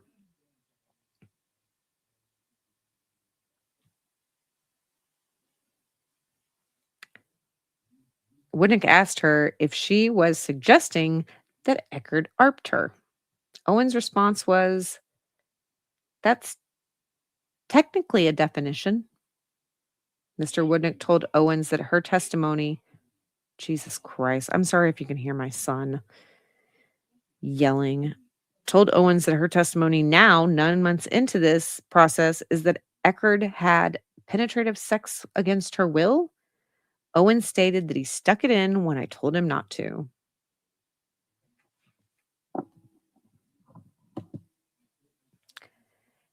It's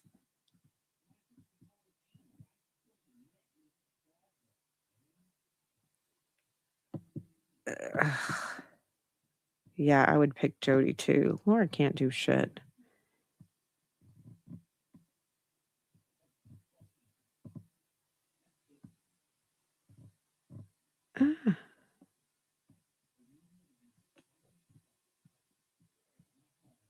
Sextorted sounded like a Gwar album. Gwar album. Irish emo. Dropkick Murphys. I don't know how many name drops we're at. I think you did, Bruce. I think I remember that happening. I think it happened on June 10th. I mean, you might have had too many scones to remember, Bruce, but I'm thinking that's when that happened.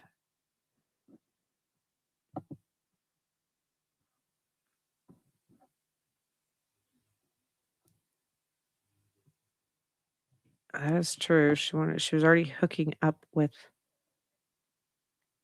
No, because she hooked up with Nick like on the 5th and the 27th or something. So like Clayton was in between the 2 times, I think is what it said. Maybe I'm wrong about that, but I thought that that's what it was said. She was just whoring herself. Whatever. Just don't bring it into a court system. Okay.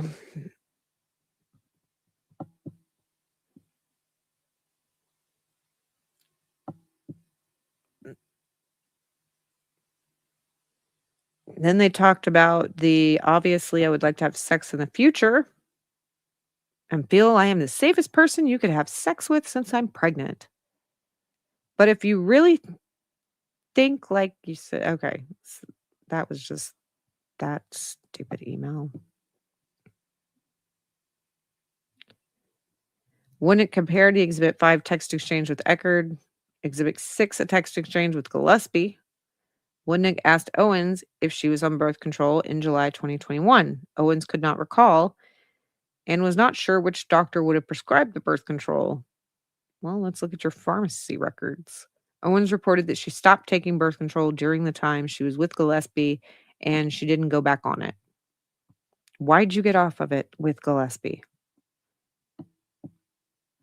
Like, it wasn't because y'all were in a serious relationship. Like, I can understand it maybe with Maricini because you had been in a long-term relationship. I don't get your reasoning for Gillespie. Winnick referred to more texts with Gillespie. Winnick confirmed that she was telling Gillespie that she would stay with him, that she negotiated an abortion with Gillespie based on willingness to stay in her relationship. Owens said this was a decision that they made. Winnick told Owens that she suggested to Gillespie that she would get an abortion if he agreed to date her. Owens stated that Gillespie originally suggested it. Winnick told Owens that this is the exact same thing that she did with Clayton. Owens denied the similarities. Of course she is, because she's a dumbass. Told Owens she claimed she was pregnant twice with Maricini, and Maricini suggested that was fake as well. Owens reported that Maricini went to Planned Parenthood with her to have an abortion. Well, we know that's not true. Asked if Maricini would testify that she faked 2 pregnancies. Owens said that Maricini would say anything to prevent having a restraining order against him. Asked what would Mulvey say. Owens didn't know. Winnick asked Owens if she agreed that 3 men have claimed that she had used pregnancy for leverage in a relationship. Owens disagreed concerning Maricini, stating that they dated for 1.5 years after that. He would say it now because he hates her because she filed 2 restraining orders against him. Yeah, which were bogus. Like, even if I've always said this, and somebody could be mad at me for it, and I've had comments before talking about that. But the thing is, with Maricini, even if everything that she said was true in her first one, the renewal, there was nothing that Maricini did to violate that restraining order to even get a renewal, even if she had the first one. Which I don't believe the first one, because I don't believe anything she says. But if you go back and watch my older videos, when I am first starting on this case, and I'm looking at each of these cases that she's involved in, I looked at the Uber one, I looked at the Lone Cactus one, I looked at Gillespie, I looked at Maricini.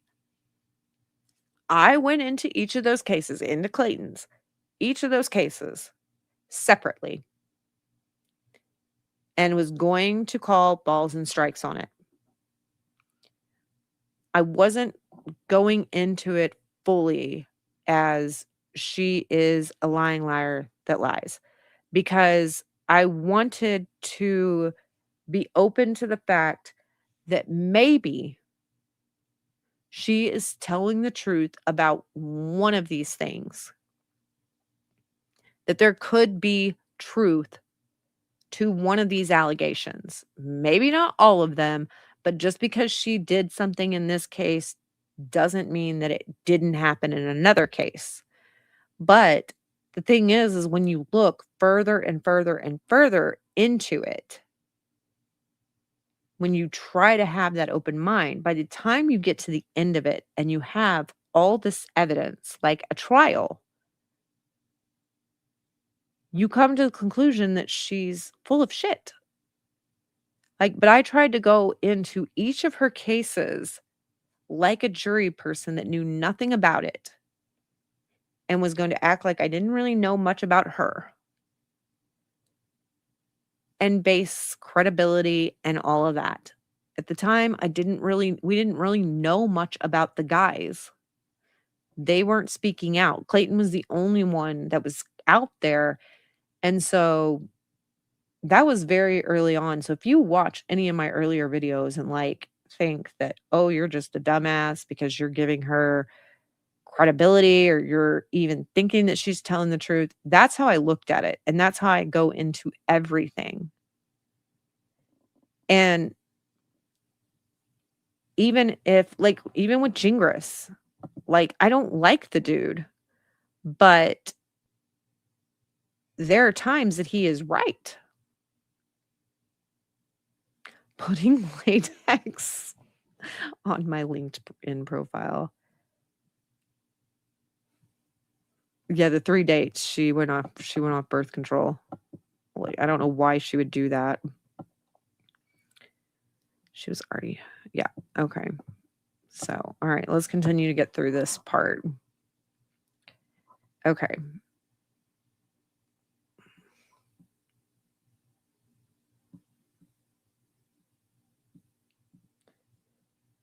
They talked about the ultrasounds, the medical labs.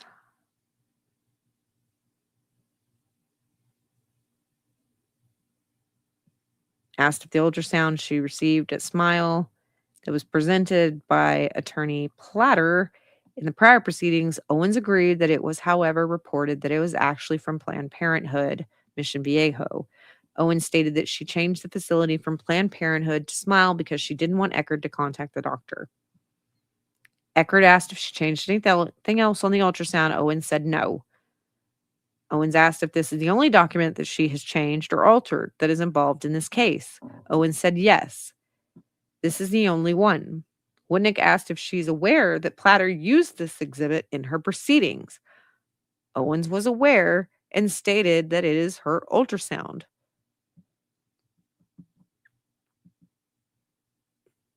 All right. So that's stuff we knew about. And then that release came out. Like they put out a press release after this deposition that we learned about this changing of stuff.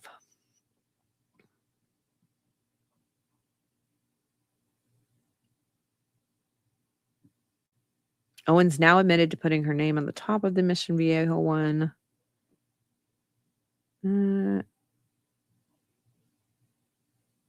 Okay. The Smile ultrasound and asked Owens what the identifying information on it is. Owens stated that her name and the gestational age, which is 17 weeks, 0 days. Woodnick asked her if this is her ultrasound. Owens indicated not. Mr. Woodnick asked how many ultrasounds she has had for this pregnancy. Owens said 1, and it was at the Mission Viejo. Owens stated that she went anonymously. After some heated discussion, Owens now admitted to putting her name on the top of Mission Viejo Planned Parenthood ultrasound. Woodnick told Owens that there is an expectation of honesty when she submits records to the court. Owens stated that she didn't believe she submitted this to the court. During further discussion, Owens started that the date on the Exhibit 9 is correct. Woodnick asked Owens how she got the ultrasound image, if she received it via email, if she walked out of the facility with it, or some other way. Owens didn't recall. Okay. Must be that pregnancy brain, right? Because it was not that long ago. There was further discussion about obtaining the original ultrasound from Planned Parenthood Mission Viejo. Owens said she would do what she could to help obtain it. Owens explained that she went anonymously because she didn't want anyone to find out she was pregnant. Okay. Because paparazzi was following you?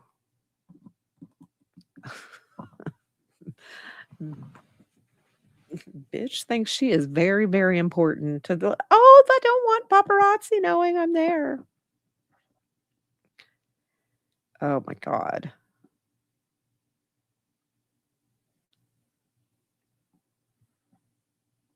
Yeah. Like, I wondered about if she was telling the truth, because I don't like people who lie about this stuff. And it is one of those things. It's like, who lies about this? Because the truth is going to come out. And then I thought she was an attractive person on the outside. Like, I thought look-wise, she was a good-looking girl. Now I think she's ugly inside and out because her personality makes me look at her and not think she's very pretty. And so, yeah, I just was looking at this and I was like, I mean, because how many times does a guy, I mean, it's all the time that guys are denying, that's not my kid, that's not my kid. I didn't impregnate them. And they did. They just don't want to take accountability. That is the normal stereotypical headline of deadbeat dads. That is how it's just so many times that you see that. And so it is hard to be like, why would a woman go through all this trouble if she wasn't really? Like, why would she go to the press if she wasn't really? Like, that almost gives it more credence that she went to the press about this. So, like, why would you take it that far if you know, in fact, you're not pregnant? That's what also makes it so crazy. Like, if she did this in privacy and then Clayton was just telling a story, about just a crazy ex and nobody knew about it and it was just all in privacy, it would be different. But she brought this to the media. So it's like, why would she bring this to us if she was lying? Lo and behold, she's crazy. Let's see. Revisited Exhibit 10, an email from Laura Owens at nobodytoldmeshow.com that had an ultrasound video attached. Owens reported that this ultrasound is not hers and denied sending the email. Owens reported that she did not contact Eckerd from this email. Okay, so who did? Greg once again?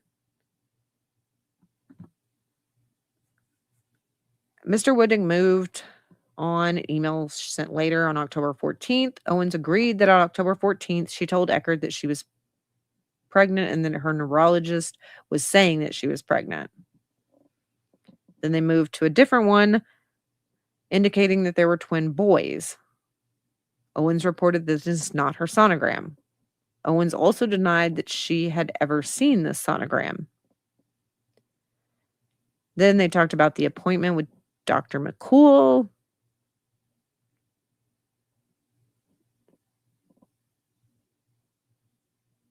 Let's see. Confronted Owens, telling her that Mr. Owens confronted Owens, telling her that she didn't lie. She just misled. Owens responded by stating that she didn't feel that this was a fair way to say it. Owens did not deny that she had never seen Dr. McCool.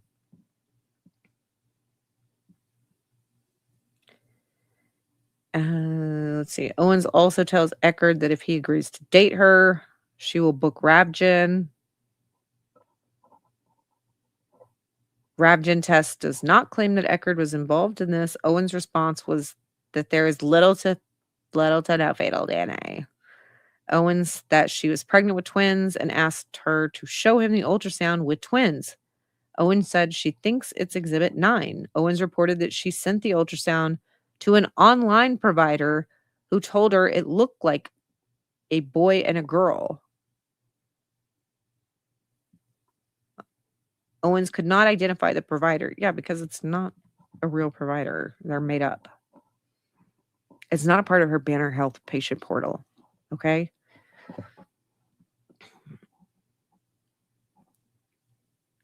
Is an email to Eckerd, an image indicating that twins are coming in February of 2024. They would be coming up on another birthday soon, guys. We're here soon. We're gonna have a not the Father Day again. Owens agreed that she created it, however, denied posting it. Owens reported that she sent it to Eckerd, which I don't think she ever posted it. I don't think she ever posted it on Did she post it on Instagram, or she just threatened to post it on Instagram? I don't remember.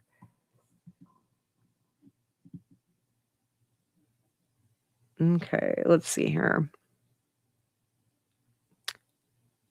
July 1st, Woodnick states that she said she was accepted as a patient at Scottsdale Perinatal Associates. Woodnick asked if she would find any records of her seeing a doctor in Scottsdale Perinatal Associates. Owens said no, there would be no record of her in the system. Owens stated that her neurologist sent records of her condition to Scottsdale Perinatal.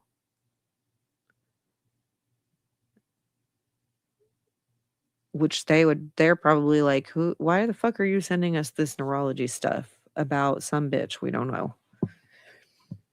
Woodnick stated that he had been provided with records of 2 phone calls with staff at Scottsdale Perinatal Associates that confirmed the receipt of the ultrasound from Planned Parenthood to verify the pregnancy. Owens indicated that that is correct. Owens stated that they got the ultrasound from Planned Parenthood that she sent.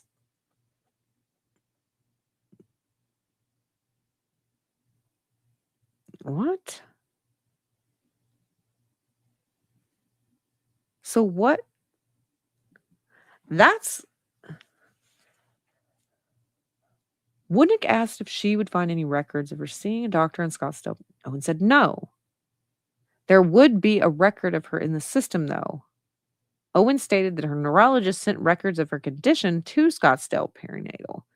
Woodnick stated that he had been provided with recordings of 2 phone calls with staff at the Scottsdale Perinatal Associates that confirms the receipt of the ultrasound from Planned Parenthood to verify the pregnancy.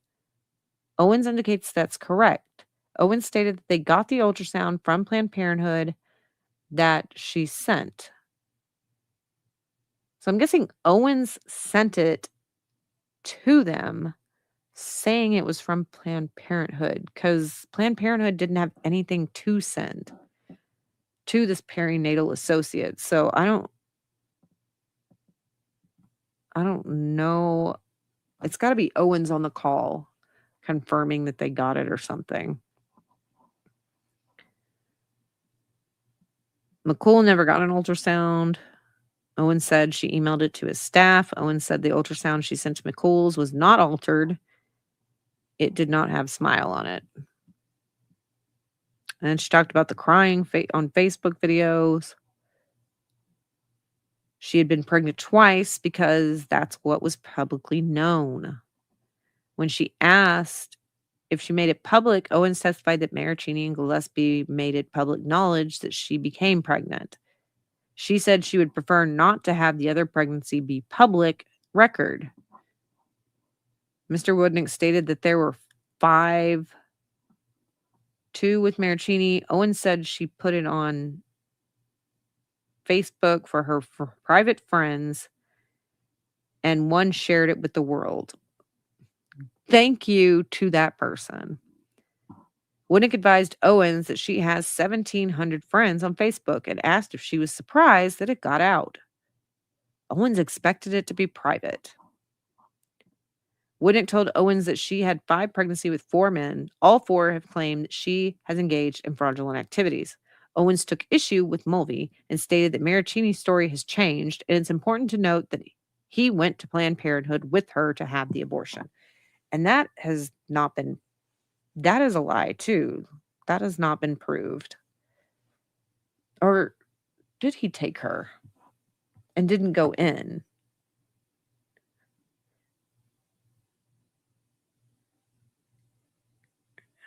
She used to post Instagram stories only the victim could see. That is fucked up, Jess on the Tube. Post Instagram stories only the victim could see? That is awful.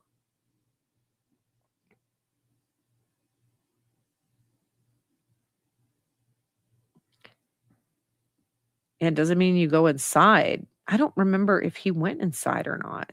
If that's disputed. I don't think it really matters. I don't think he was inside. I think she was all alone.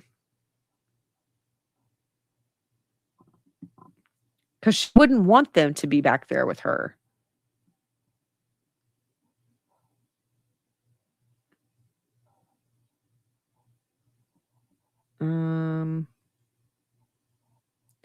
Then they talked about the unaliving stuff.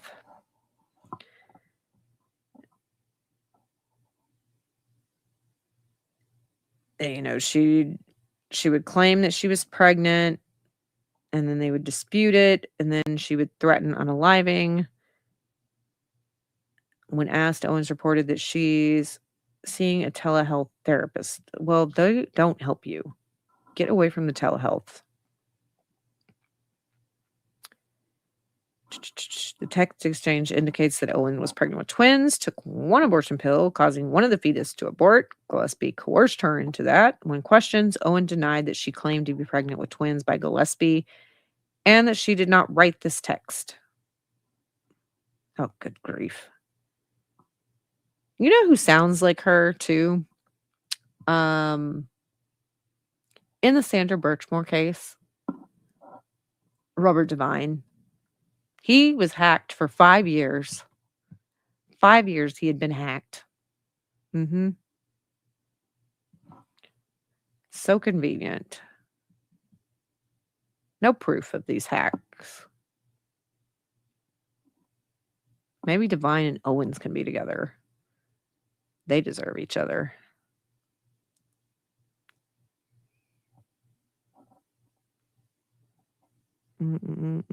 After further questioning, Owens did admit that Gillespie did report that she claimed to be pregnant with twins, however, denied telling Gillespie in writing that she took one of 2 abortion pills, causing the demise of one of the fetus. Woodnick told Owens that she gave Gillespie an ultrasound of twins. Owens denied this. Woodnick told Owens that she reported that Gillespie coerced her in having abortions. Owens stated that Gillespie did coerce her. No, he did not.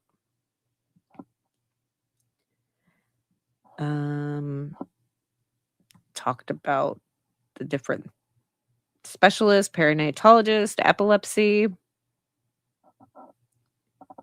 Woodnick told Owens that she didn't go to that appointment. Owens said no, but that was her first appointment. She found out in July that she was pregnant with twins. If that was based on an ultrasound from Planned Parenthood, she said yes.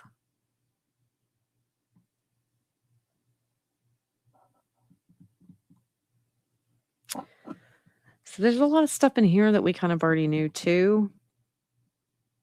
But we hadn't seen the deposition, so I was interested in this.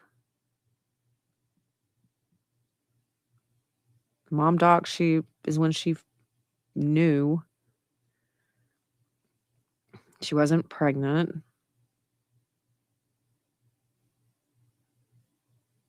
Owens claimed she had a miscarriage somewhere between 20 and 23 weeks. And asked if this is correct, Owens said she didn't quite know when the miscarriage was. Mr. Woodnick told her at some point her body discharged something if she was actually pregnant and asked if that's correct. Owens said yes. He asked when. Owens reported that she had been spotting on and off throughout. So why not go to the fucking doctor if throughout the whole entire time you've been pregnant, you've been bleeding on and off? Go check it every single time. Because one time, it might not be anything. The second time, it might be something. So you go online doctor, because I don't like leaving the house. I don't leaving the house because I'm autistic. Not to make fun of real autistic people. Ugh. She's just pathetic. She enrages me so much. 2 sacs, which appeared to have membrane. I would never show you that picture. But when I lost my daughter,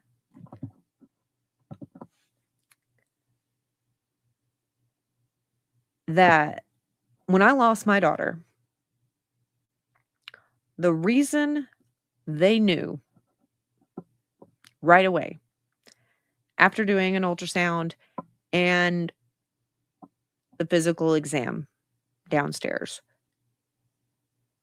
that the membranes were already showing. And that was how they kind of knew that I was going to lose my daughter. And so from that point on, I go through the rest of going into labor and having my daughter the whole time, knowing that once I went into labor, that my daughter was not going to make it in the real world. She lived for an hour. And it was with membrane showing. And then you have like visitors coming up the whole time. Like so many people came up there. And it was so sweet of them, to come up there and stuff when I was going through it. But everybody coming in knows that I am losing this baby. It's not like when I had my son and my youngest daughter, how they were coming up there and they knew at the end of the delivery there was going to be a cute little baby, right? In the first one, there was going to be a baby, but this baby was not going to be alive. And so everybody that went up there knew that it was sad. So, like, shut the fuck up with this membrane shit. It was a period blood clot, in my opinion, with her on the pictures. I'm not a medical expert, but I'm a female.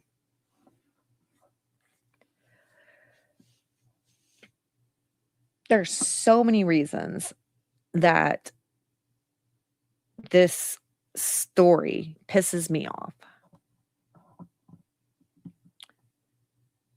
Okay. Denies having much bleeding outside of that. You would have tons of bleeding. Asked when to pass the 2 sacks. Maybe September or October. But I thought it was July too. Oh my God. July, September, October, November. We don't know. She was at home and on the toilet. Yeah, you were just having a period. So you wiped and you had a period blood clot and you took a picture of it. That's what happened. Owens reported that she again did an online doctor's visit. Stop doing online doctor's visits. I think it needs to be said that people that are pregnant, if they have not had an initial visit with a doctor in person, they are not allowed to do it online. And maybe that's cruel. And maybe that sucks for people that really need them. But if you have not been seen in person through your pregnancy, I do not think that they should be able to help you online. Or they should tell you, go to the emergency room. That's all they should be. That's all they should be able to tell you. Call 911. Go to the emergency room, and then 911 can walk you through things if they need to.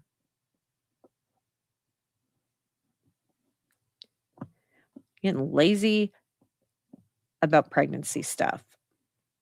Like, you can do therapy online. You can. You need to make sure you have a good doctor, a real doctor. But there are certain things that just cannot be done online. Pregnancy cannot be done through a screen. It just can't.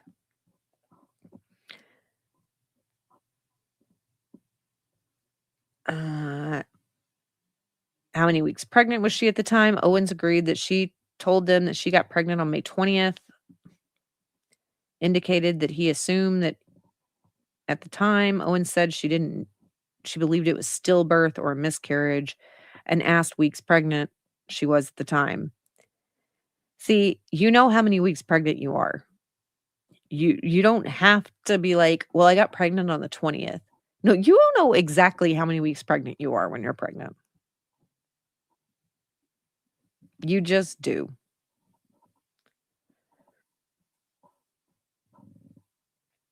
Let's see here. Owens thought it was a very good chance she was having a miscarriage. When Nick asked how big the sacks that she passed were, she indicated each was less than the size of her hand. Owens stated that she didn't know the exact size. Woodnick asked who was with her when this happens. Owen said that her mother was and her mother saw them. Owen said she was in the bathroom when it happened, and they were wrapped in toilet paper. Not in swaddling clothing, lying in a manger, that's for sure. Although MedChill has a story about that. Yeah, fake pregnancy can be done online.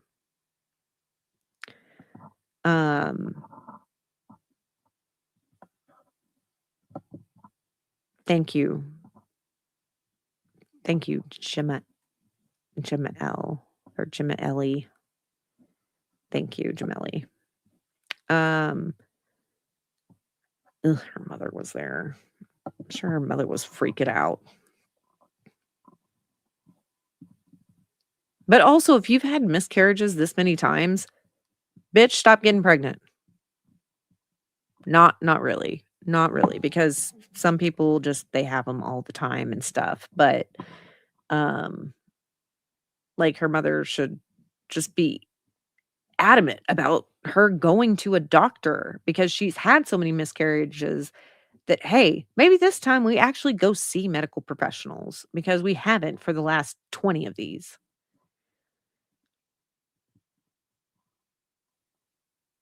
Owens disagreed, saying that it could. Woodnick told Owens that at the point everyone was saying she wasn't pregnant. Owens disagreed, saying that it could have been clots and that she was pregnant for a long time after that. Yeah, it was clots. You wouldn't agree to it being clots if it wasn't. Owens then testified that she took pictures of the sacs and sent them to her sister. Owens indicated that she deleted the photos after that. Oddly, you don't delete those things. At least I didn't. Granted, I didn't take pictures of blood. But anyways.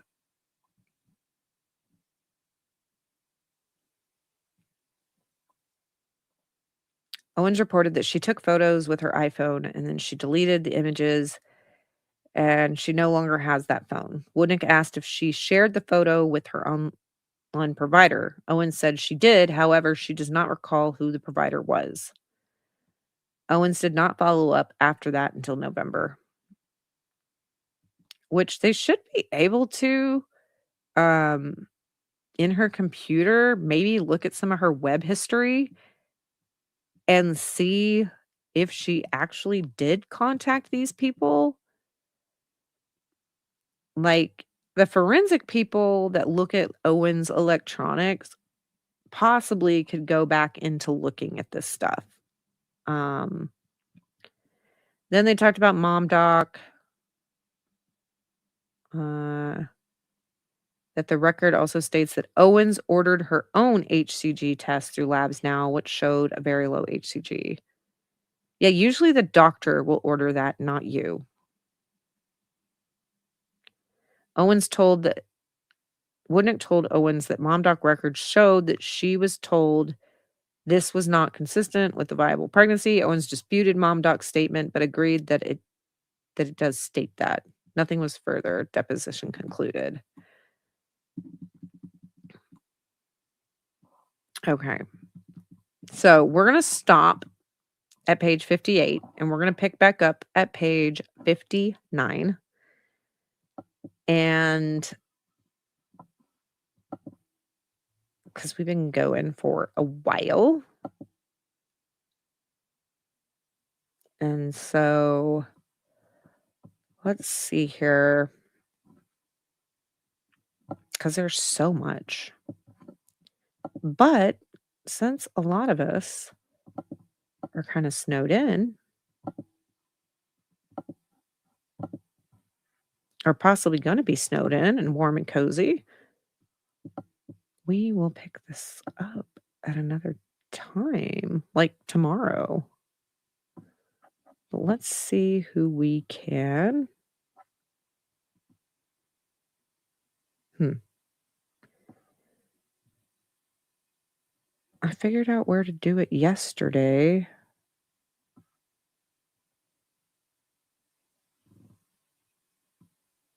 And now I can't find it again. I can't find redirect. I always lose it.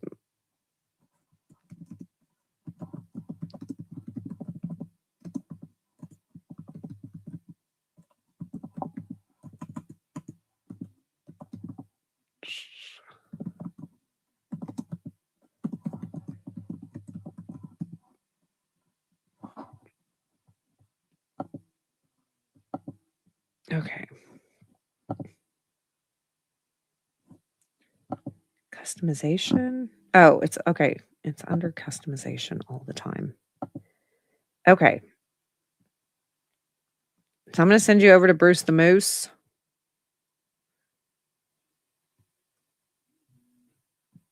And go see what he's doing over there. Just J Hip is also live. That umbrella guy is live as well. But I'm going to send you over to Bruce. Send the chickadee ducky things in the chat. All right. So we'll do that. But thank you for joining me tonight.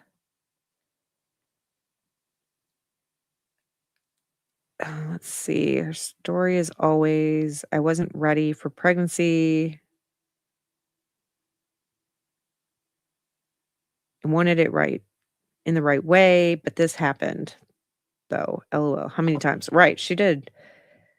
The Moose is live. Yes, I am sending it over there.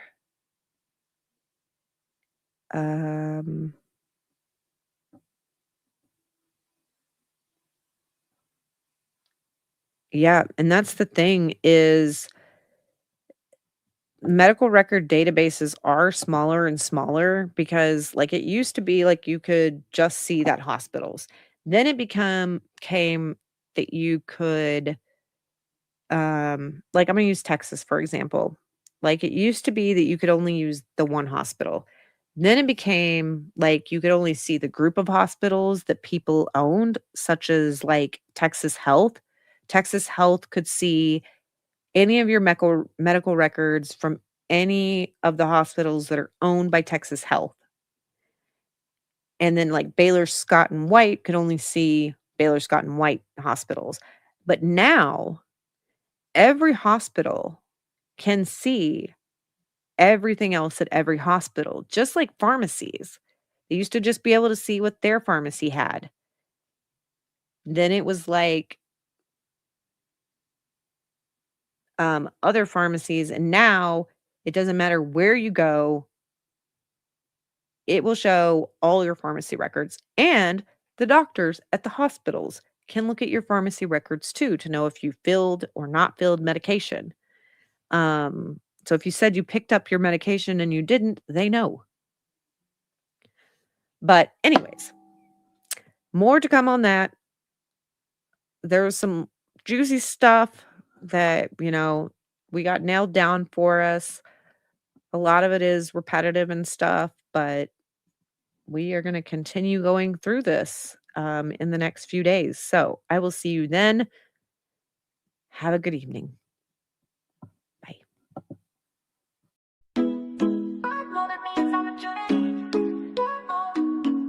I may be angry, jealous, or in love. Make sure outsiders don't ruin the reputation and reveal our secrets. They need to be stopped, or the truth will come out. Motive means opportunity. I have the knowledge, the skill, the support, the tools to become a killer. Motive means opportunity. Now the opportunity reveals itself by time and a shady alibi. I have no reason to explain the things that I do. Can I do the crime in the time? Can I cover this up, or does this mean we're corrupt?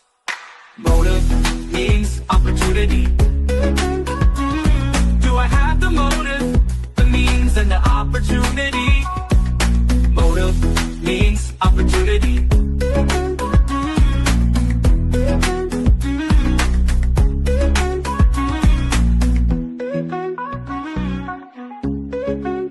Then the motive, the means, and the opportunity.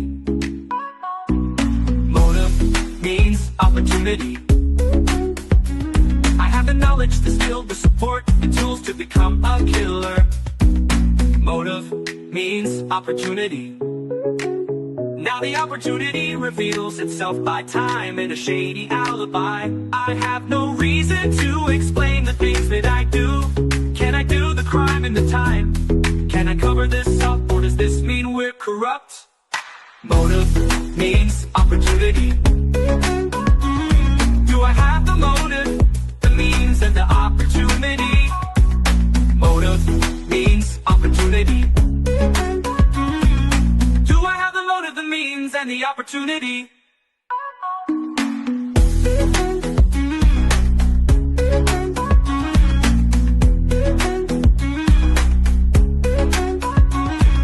Motive means opportunity.